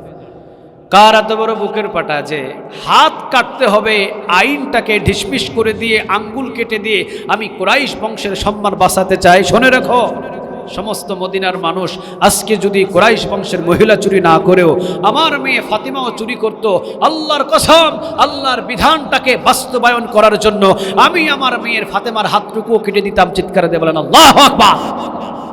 আল্লাহ থেকে বেশি বোঝা যাবে? কথা বলেন, আল্লাহ থেকে বেশি বোঝা যাবে? তাহলে আল্লাহ রাব্বুল আলামিন বললেন বান্দারে, জমিনের ভিতরে আমি কোরআন দিয়েছি শুধুমাত্র জমিনের ভিতরে তেলাওয়াত করার জন্য নয়, কোরআন দিয়েছি রাষ্ট্র পরিচালনা করার জন্য। তাহলে কোরআন শুধুমাত্র আজ থেকে মাহফিলে মাহফিলে পড়ে থাকবে বিষয়টা এমন নয়। রসুল যেহেতু কোরআন দিয়ে রাষ্ট্র চালিয়েছেন, আমাদের প্রত্যেকের চিন্তা ভাবনা হওয়া দরকার আল্লাহ যেহেতু রাষ্ট্র পরিচালনা করার জন্য কোরআন দিয়েছেন, যতদিন পর্যন্ত কোরআন দিয়ে রাষ্ট্র পরিচালনা না হবে ততদিন পর্যন্ত আমাদের চেষ্টা থাকবে। ঠিক না বে ঠিক? এই চেষ্টা কখনো বন্ধ হবে? কথা বলেন বন্ধ হবে? যেহেতু আল্লাহ সুবহানাহু ওয়া তাআলা নিজে বলেছেন, আল্লাহর রাসূল যেহেতু কোরআন দিয়ে রাষ্ট্র পরিচালনা করেছেন, তাহলে আল্লাহর থেকে বেশি আমরা বুঝতে যাব না, নিজের বুদ্ধি অনুযায়ী রাষ্ট্র পরিচালনা করব না। একজনের আইন একজনের বিধান অনুযায়ী রাষ্ট্র পরিচালনা হবে। বলেন বিধানটা কার? আমি যদি নিজের ব্যক্তিগত বুদ্ধি দিয়ে রাষ্ট্র পরিচালনা করতে যাই, বোঝা যাবে আমি আল্লাহর থেকে বেশি বুঝে গেছি। আর বেশি বুঝবে যারা, বিপদে সবচাইতে পড়বে তারা। ঠিক না বে ঠিক?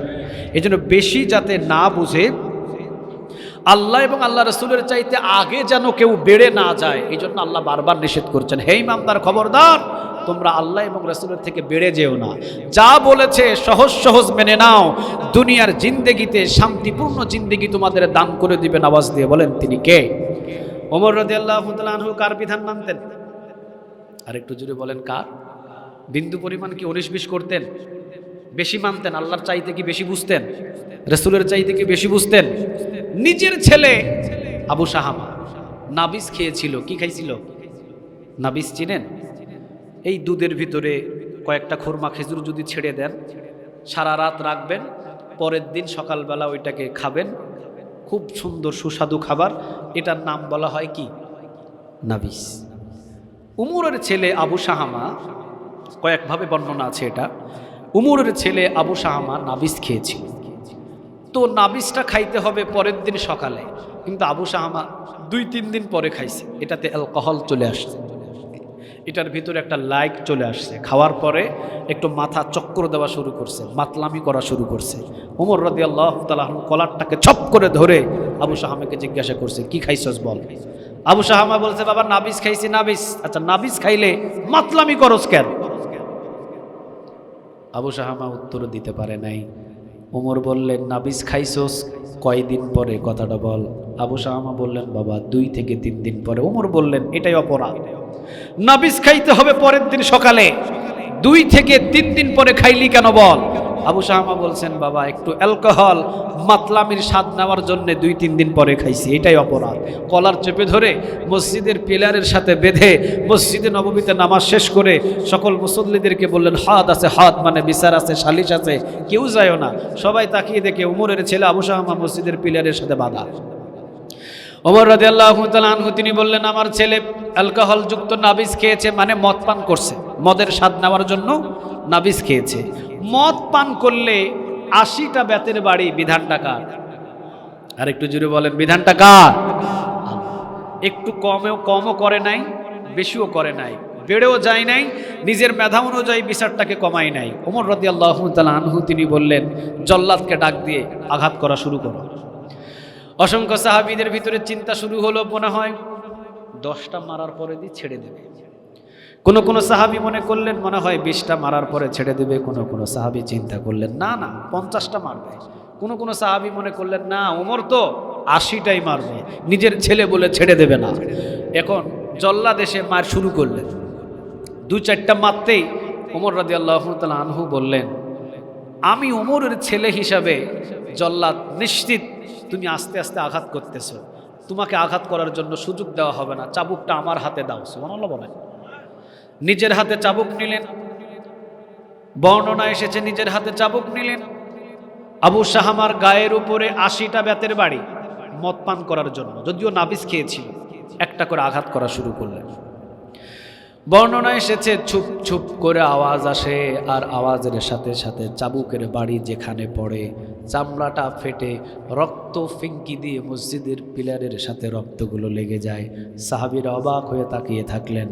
15টা গেল, 20টা বাড়ি, 30, 40, 50টা বাড়ি দিতেই আবু সাহামার হিতাহিত কোনো জ্ঞান নাই, তিনি জ্ঞান হারিয়ে ফেলেছেন। আর আরও 10টা মারার পরে আবু সাহামা, কোনো বর্ণনা এসছে আবু সাহামা কয়েকদিন পরে ইন্তেকাল করেছেন, আবার আবু সাহামা উপস্থিত ইন্তেকাল করেছেন। আরও 60টা যদি বাড়ি মারে, বাকি আছে কয়টা?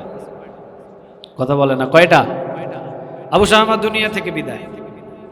ওমর বললেন, গোসলের ব্যবস্থা করো। ব্যবস্থা করা হলো। আবু সাহামার গোসলের ব্যবস্থা করা হলো, দাফনের ব্যবস্থা করা হলো, দাফন কমপ্লিট করা হলো, উপরে মাটি চাপা দেওয়া হলো। মাটি চাপা দেওয়া কমপ্লিট। এরপরে ওমর রাদিয়াল্লাহু তাআলা আনহু বললেন, জল্লাদকে ডাক দিয়ে চাবুক নিয়ে আসো। সবাই তো অবাক, ওমর চাবুক কি করবেন? জল্লাদ চাবুক নিয়ে এসে দিলে ওমর বললেন, 60টা বাড়ি আমি আবু সাহামার শরীরের উপরে মারছি, বিধান আল্লাহর যেইটা, ওই বিধানের উপরে আমি অটল আছি। 60টা বাড়ি মারার পরে আবু সাহামা দুনিয়া থেকে বিদায় হয়ে গেছে, বাকি 20টা বাড়ি আমি আবু সাহামার কবরের উপরে আঘাত করে দিলাম। আল্লাহু আকবার। আল্লাহ রাব্বুল আলামিনের কথা, যেহেতু খবরদার আল্লাহ এবং নবী থেকে কখনো তোমরা বেড়ে যেও না। ওমর বিন্দু পরিমাণ বাড়েন নাই, বিন্দু পরিমাণ কমান নাই, নিজের ছেলের জন্য যতটুকু শাস্তি দেওয়ার দরকার ততটুকু শাস্তি দিয়েছেন। আর সে আজিম থেকে ওমরের উপরে খুশি হয়ে গেছেন। আওয়াজ দিয়ে বলেন, তিনি কে? তাহলে ইয়া আইয়ুহাল্লাযীনা আমানু, হে ঈমানদারগণ, লা তুকদ্দিমু বাইনা ইয়াদাইল্লাহি ওয়া রাসূলিহি, খবরদার আল্লাহ এবং রাসূল থেকে তোমরা কখনো কোনো সময় বেড়ে যেও না, কোনো সময় বাড়তি কোনো কিছু করো না, কমও করো না, বাড়তিও করো না। আল্লাহ যা বলেছে তা জমিনের ভিতরে আল্লাহ এবং রাসূলের বিধান মেনে নাও, জমিনের ভিতরে শান্তি দান করবেন। আওয়াজ দিয়ে বলেন, তিনি কে? এরপর আল্লাহ রাব্বুল আলামিন কি বলছেন? নবীর উপরে, নবীর সামনে যখনই তোমরা কথা বলবা, কখনো কোনো সময় নবীর সামনেও বেয়াদবিমূলক, কখনো উচ্চস্বরে কোনো কথা বলো না। ইয়া আইয়ুহাল্লাযীনা আমানু লা তারফাউ আসওয়াতাকুম ফাওকা সাওতিন নবী। বলেন, কথাটা কার? আর একটু জুড়ে বলেন, কার? আব্দুল্লাহ বিন জুবাইর রাদিয়াল্লাহু তাআলা আনহু হতে বর্ণিত, বনু তামিম গোত্রের একজন শাসক নির্বাচন করবেন। রাসূল সাল্লাল্লাহু আলাইহি ওয়াসাল্লামের কাছে তারা আসলেন। রাসূলের কাছে আসতে আবু বকর বললেন, নবী অমুক ব্যক্তিকে বানায়া দেন। ওমর বললেন, না আবু বকর তুমি ভুল বলছো, ওরে বানানো যাবে না, আরেকজনরে বানায়া দেন। এরপরে আবু বকর বললেন, না না ওমর তুমি বুঝতে পারো নাই, অমুক জনরে বানায়া দিন। ওমর বললেন, না না আবু বকর তুমি বুঝো নাই, এই যাকে বলছি আমি ওকেই বানাতে হবে। এই দুইজনের ভিতরে কথা বলতে বলতে রাসূল সাল্লাল্লাহু আলাইহি ওয়াসাল্লামের কণ্ঠটাকে আর বোঝা যাচ্ছে না। সাহাবীদের কণ্ঠ যখন বড় হলো, সাথে সাথে আয়াত নাজিল করে দিলেন আওয়াজ দিয়ে। বলেন তিনি কে? কি আয়াত নাজিল করলেন? ইয়া আইয়ুহাল্লাযীনা আমানু লা তারফাউ আসওয়াতাকুম ফাওকা সাওতিন নবী। আল্লাহ বললেন, খবরদার হে ইমানদারগণ, নবীর কণ্ঠের উপরে আওয়াজ দিয়ে কখনো কোনো দিন কোনো কথা আওয়াজ দিয়ে বলো না। যদি নবীর কণ্ঠের উপরে তোমাদের কণ্ঠের আওয়াজ বড় হয়ে যায়, তাহবাত আমালুকুম, যত বড় ইমানদার হও আর যাই হও না কেন, সমস্ত আমল নামাগুলোরে বরবাদ করে দিবেন। আওয়াজ দিয়ে বলেন তিনি কে? সুবহানাল্লাহ বলবেন না? হজ করতে গেছেন কারা কারা? হাত তুলেন তো দেখি। হজ উমরা করতে গেছেন কারা কারা? আচ্ছা হাত নামা। রাসূলের রওজার যেই কপাটটা লাগানো আছে নীল অক্ষরে দেখবেন, এই আয়াতটা ওখানে লেখা আছে, ইয়া আইয়ুহাল্লাযীনা আমানু লা তারফাউ আসওয়াতাকুম ফাওকা সাওতিন নবী। সূরা হুজরাতের 2 নম্বর আয়াতটা সেখানে সুন্দর করে লিখে দেওয়া আছে, খবরদার রাসূলের সামনে আওয়াজ দিয়ে কান্নাও করতে পারবে না। খবরদার রাসূলের সামনে এসে ডুকরে ডুকরে আওয়াজ দিয়ে কান্না হবে না। উচ্চ সুরে কথা বলা যাবে না। যদি উচ্চ সুরে কথাও বলে, তাহবাত আমালুকুম, যত বড় ইমানদার হোক সব আমলনামাগুলো বরবাদ করে দিবেন। আওয়াজ দিয়ে বলেন তিনি কে? এই জন্য ওমর রাদিয়াল্লাহু তাআলা আনহু ওই দিনের পর থেকে রাসূলের সামনে এসে ফিস ফিস করে কথা বলতেন। রাসূল বলতেন, এই ওমর বুঝি নাই, আরেকটু জোরে বলো। আবার বলতেন। আবার নবী বলতেন, ওমর কথা বুঝতে পারি নাই, কি ব্যাপার এত আস্তে কথা বলো কেন?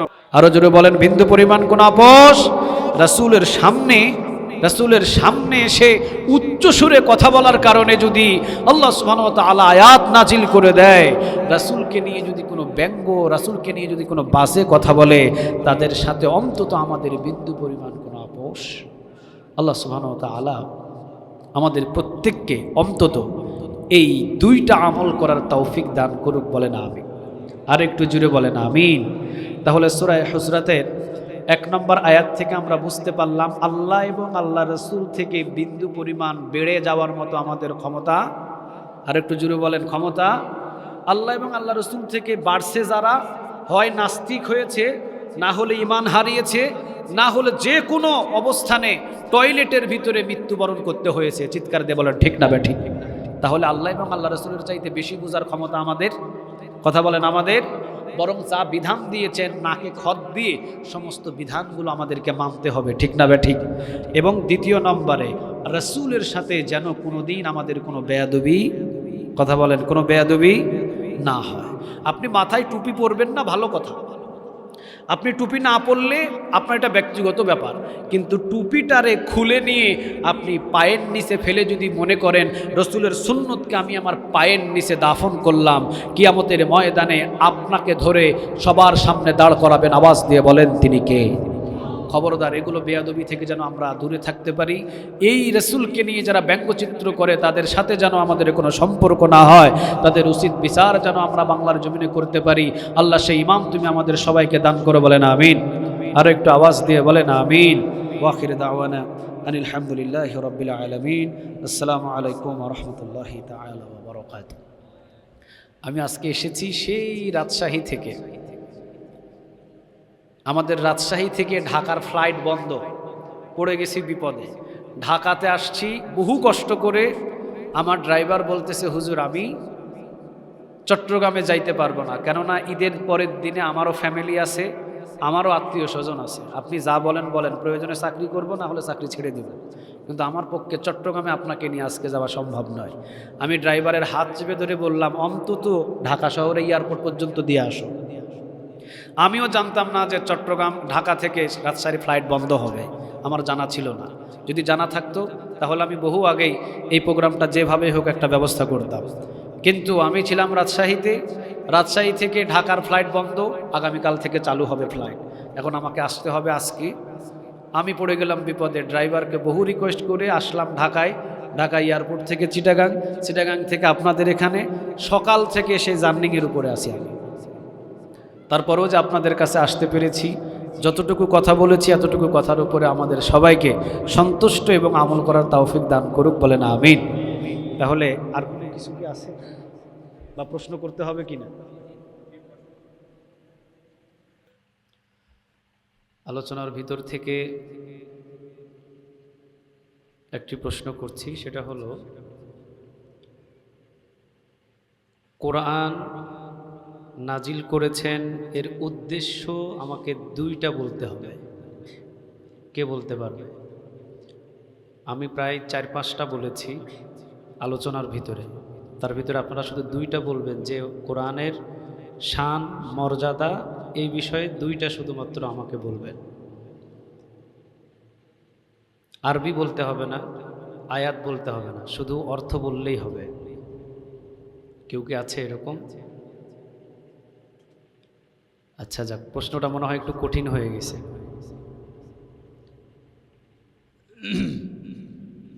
সহজ করে দিচ্ছি। কোরআন কতটুকু সম্মানী, কোরআনের সাথে সম্পর্ক হলে সম্মান এবং মর্যাদা কতটুকু পাওয়া যায়, এ বিষয়ে যদি অল্প একটু আমাকে বলতেন। 5 থেকে 6টি কথা, মানে কোরআনের সাথে যদি আমাদের সম্পর্ক হয় তাহলে সম্মান কতটুকু পাওয়া যায়, এ বিষয়ে কেউ বলতে পারবে কিনা? আচ্ছা যাক, আরো সহজ করে দিচ্ছি।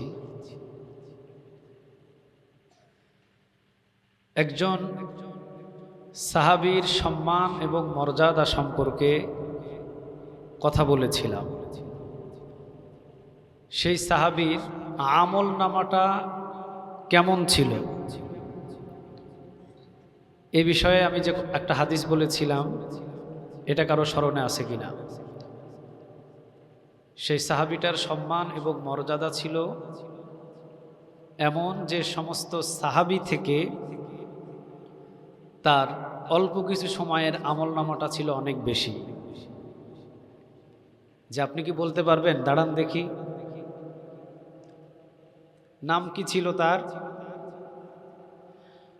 আবু বকর সিদ্দিক। আচ্ছা, এটা যখন বুঝতে পারলেন যে আবু বকর সিদ্দিক রাদিয়াল্লাহু তাআলা আনহু, আবু বকর সিদ্দিক রাদিয়াল্লাহু তাআলা আনহুর এই বিষয়টা বর্ণনা হয়েছিল কোন জায়গায়? মসজিদে নাকি কোনো ঘরে?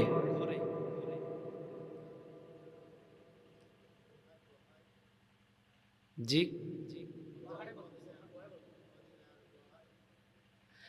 হ্যাঁ, ওটা ছিল আমল, কিন্তু আবু বকরকে নিয়ে যে জায়গায় আলোচনা হয়েছিল ওই জায়গাটা কোথায় ছিল? কে কে আলোচনা করেছিল? কয়জন? এটা একটু বর্ণনা করে আমাকে বলতে হবে। আবু বকর সিদ্দিক রাদিয়াল্লাহু তাআলা আনহুর আমল নামা ছিল বেশি, ঠিক আছে, আমল ছিল বেশি, কিন্তু আবু বকরকে নিয়ে আলোচনা করলো কারা কারা?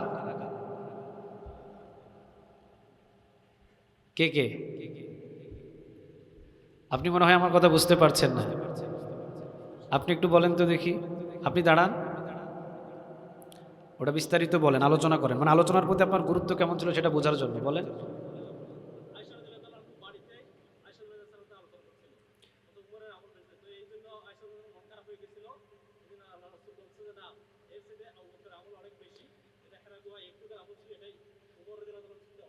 উমরের আমলটা কিরকম ছিল, কি থেকে বেশি ছিল?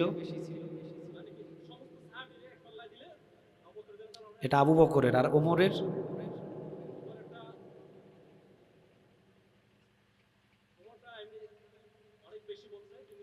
কার সাথে তুলনা হয়েছিল ওমরেরটা?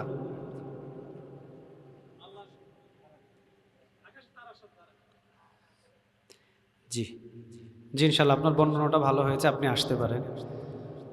সূরা হুজরাতের বর্ণনাটা শোনাতে হবে।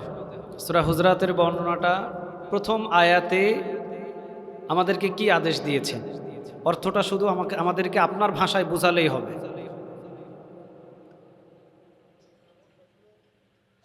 জি, একটু দাঁড়ায় বলতে হবে, বর্ণনা করতে হবে আর কি, 2-3 মিনিট, 1 মিনিটের ভিতরে।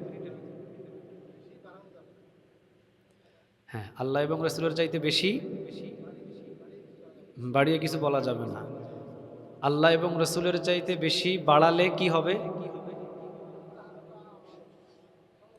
না, এটা ওইটার প্রশ্ন এখনো করি নাই। আল্লাহ এবং রাসূলের চাইতে যদি আমি বেড়ে যাই, তাহলে কি আমাকে লাভ বেশি হবে? ক্ষতি হবে। আর যদি আল্লাহ এবং রাসূলের বিধানের ভিতরেই থাকি, তাহলে আমার ক্ষতি হবে না কি হবে? লাভ হবে। তাহলে প্রথম নম্বর আয়াত থেকে বোঝা গেল আল্লাহ এবং রাসূল থেকে কখনো বাড়াবাড়ি করা যাবে না। যতটুকু আদেশ ততটুকুই মানতে হবে, যতটুকু নিষেধ ততটুকুর ভিতরেই থাকতে হবে। এ সম্পর্কে একটা থেকে দুইটা আপনি একটু বর্ণনা দেন যে কোন কোন জিনিস বাড়ানো যাবে না।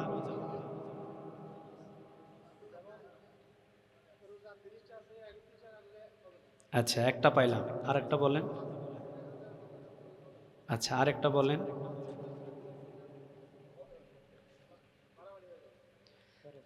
আদেশ হজ জীবনে ফরজ কয়বার? যদি মানে আপনার সম্পদশালী হন, কিন্তু যদি আপনাকে বাড়াবাড়ি করে কেউ বলেন আপনাকে প্রতি বছর করতে হবে, তাহলে বাড়াবাড়ি করলে সেটা ক্ষতির দিকে যাবে। আরেকটা বলেন। আল্লাহর বিধান আরেকটা বলেন। হ্যাঁ, এটা কি কাটার পক্ষে থাকতে হবে না না কাটার পক্ষে থাকতে হবে? কাটার পক্ষে থাকতে হবে। এটা কার বিধান? আল্লাহর বিধান। না কাটার পক্ষে গেলে আমি বাড়াবাড়ি করলাম, আর কাটার পক্ষে থাকলে আমি কার আদেশ মেনে নিলাম। জি, আলহামদুলিল্লাহ, আপনার বর্ণনাটা ভালো লাগছে, আলোচনার প্রতি গুরুত্ব ছিল আপনার। আচ্ছা, দ্বিতীয় নম্বর আয়াতে কি বলা হয়েছে, কার শান নিয়ে বলা হয়েছে, কার মর্যাদা নিয়ে বলা হয়েছে, কার মনে আছে? সূরা হুজরাতের দ্বিতীয় নম্বর আয়াতে। আপনি আগে হাত তুলেছেন, দেখি আপনি দাঁড়ান, দেখি বর্ণনা করে শোনান। আরবি বলতে হবে না, শুধু অর্থ দিয়ে বর্ণনা করে বুঝাই দিলে হবে। জি, কিরকম?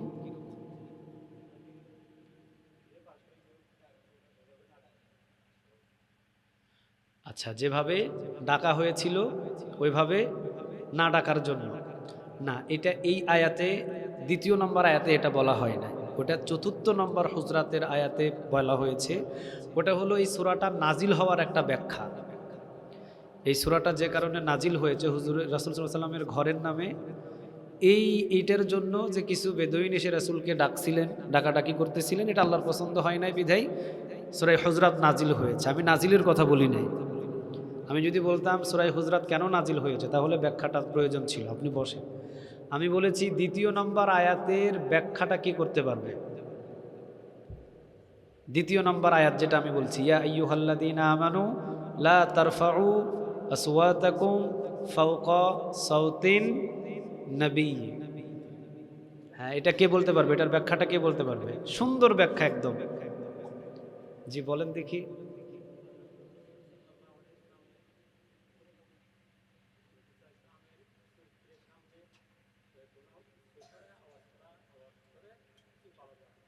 হ্যাঁ,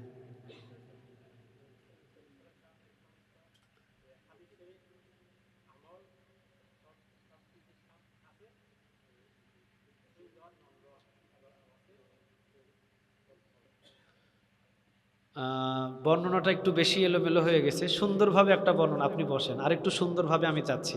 আপনি তো দিছেন একবার, না আপনাকে তো আর সুযোগ দেওয়া হচ্ছে না। আপনাদের ভিতরে একজন একদম সহজ, প্রায় কাছাকাছি চলে গেছে, আর একটু সুন্দরভাবে বলে দিলেই হয়।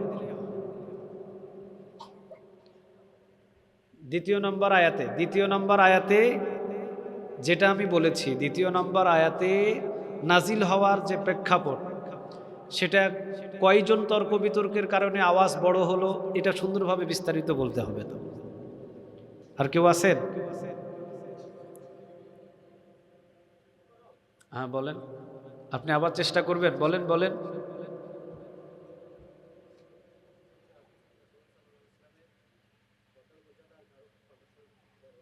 কার কার বড় হয়েছিল? হ্যাঁ, এরপরে?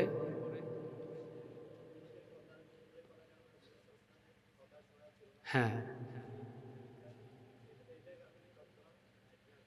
একটা নাজিল হলো। আর বলা হলো যে কণ্ঠ যদি কি হয়, তাহলে কি হবে? যদিও কি হয়, ইমানদার হয়। যদিও উমর হয়, যদিও আবু বকর হয়, তারপরেও তাদেরকেও ছাড় দেওয়া যাবে না। কারণ বেয়াদবি যদি করে রাসূলের সামনে, তাহলে তার সমস্ত আমলনামা কি হয়ে ফিরুল্লাহ আস্তাগফিরুল্লাহ। আল্লাহুম্মা আমিন।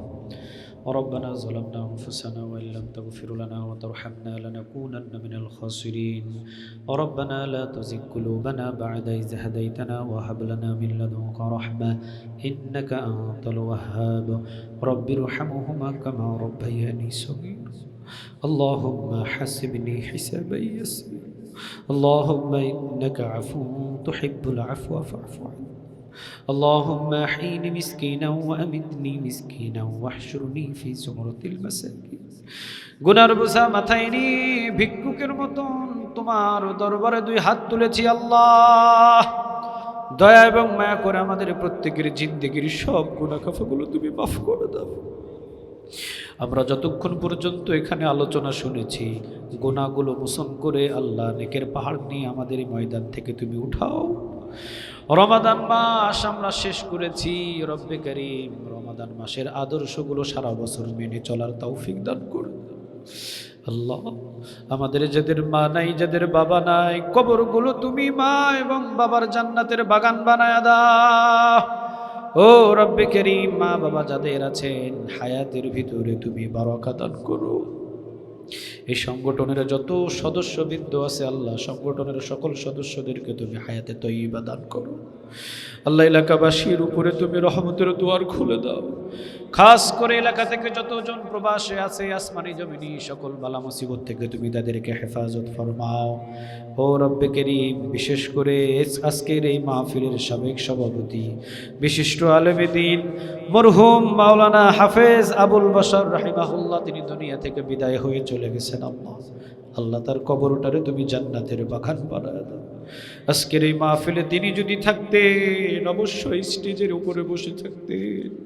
চলে গেছেন দুনিয়া ছেড়ে দিয়ে। রব্বে কারীম, আজকের এই মাহফিলের হাদিয়াও তুমি তার অন্ধকার কবরে পৌঁছায়া দাও। এই উত্তর অঞ্চলের যত মুরব্বী নর এবং নারী বিদায় হয়ে গেছেন, কবরগুলো জান্নাতের বাগান বানায়া দাও। রব্বে কারীম, মাহফিলটা তুমি কিয়ামত পর্যন্ত জারি রাখো আল্লাহ। আল্লাহ, এই মাহফিলটা তুমি কিয়ামত পর্যন্ত জারি রেখে দাও। এই সমাজের যতগুলো কবর আছে, সমস্ত কবরগুলো আজকের মাহফিলের উসিলায় জান্নাতের বাগান বানায় দাও। এই লোহাগাড়া, সাতকানিয়া, চট্টগ্রামের জমিনকে তুমি কোরআনের জমিন হিসাবে কবুল করো আল্লাহ। যতগুলো কমতি আছে, সমস্ত কমতিগুলো থেকে তুমি আমাদেরকে পুষে দিও আল্লাহ। আমরা যারা এখনো কোরআনকে বুঝি নাই, কোরআনকে বুঝার জন্য সেই হেদায়েত আমাদের দান করে দিও। এই কোরআনের জন্য বাংলার জমিনে যারা হাসতে হাসতে জীবন দিলেন, শহীদের আত্মমর্যাদা তুমি দান করে দিও আল্লাহ। ও রব্বে কারীম, উসমান হাদিকে তুমি শহীদ হিসাবে কবুল করো। আয় আল্লাহ, জুলাই যোদ্ধাদেরকে তুমি শহীদ হিসাবে কবুল করো। তাদের সম্মান মর্যাদা তুমি এই বাংলার জমিনে দান করে দাও। তাদের নিরাপত্তা তুমি দান করে দিও। এই জুলাই যোদ্ধাকে যারা অপমান করতে চায়, তাদেরকে তুমি বাংলার জমিন থেকে উৎখাত করে দিও। ও রব্বে কারীম, উসমান হাদিকে যারা দুনিয়া থেকে শেষ করে দিয়েছে, প্রকাশ্যে বাংলার জমিনের ভিতরে তুমি তাদেরকে শাস্তির ব্যবস্থা করে দিও। এই বাংলার জমিনে কোরআনের রাষ্ট্র কায়েমের জন্য হাসি মুখে অনেকে ফাঁসিতে ঝুলেছে। এই বাংলার জমিনে কোরআনের রাষ্ট্র কায়েমের জন্য বছরের পর বছর দোষ ছাড়াই জেলখানার ভিতরে তারা দিন রাত কাটিয়েছে। আল্লাহ, তুমি তাদের কবরগুলো জান্নাতের বাগান বানায় দিও। তুমি তাদের কবরগুলো জান্নাতের বাগান বানায় দিও। ও রব্বে কারীম, এই বাংলার জমিন যতদিন পর্যন্ত কোরআনের পতাকা পথ করে কালেমার পতাকা না উঠছে, এইটা না দেখানো পর্যন্ত মৌতের ফেরেশতা তুমি আমাদের কারো কাছে পাঠাইও না।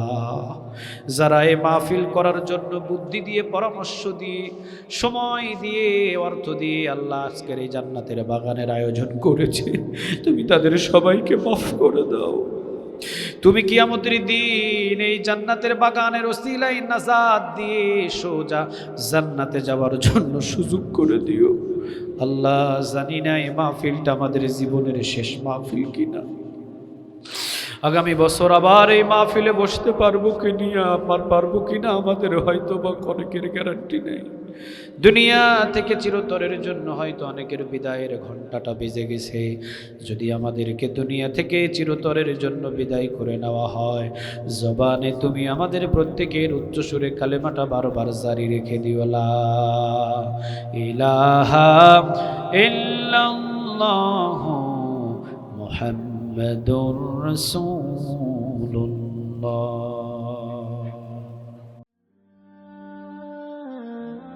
আইইউবি মিডিয়া, অপসংস্কৃতি মুক্ত আধুনিক ভিডিও সেন্টার।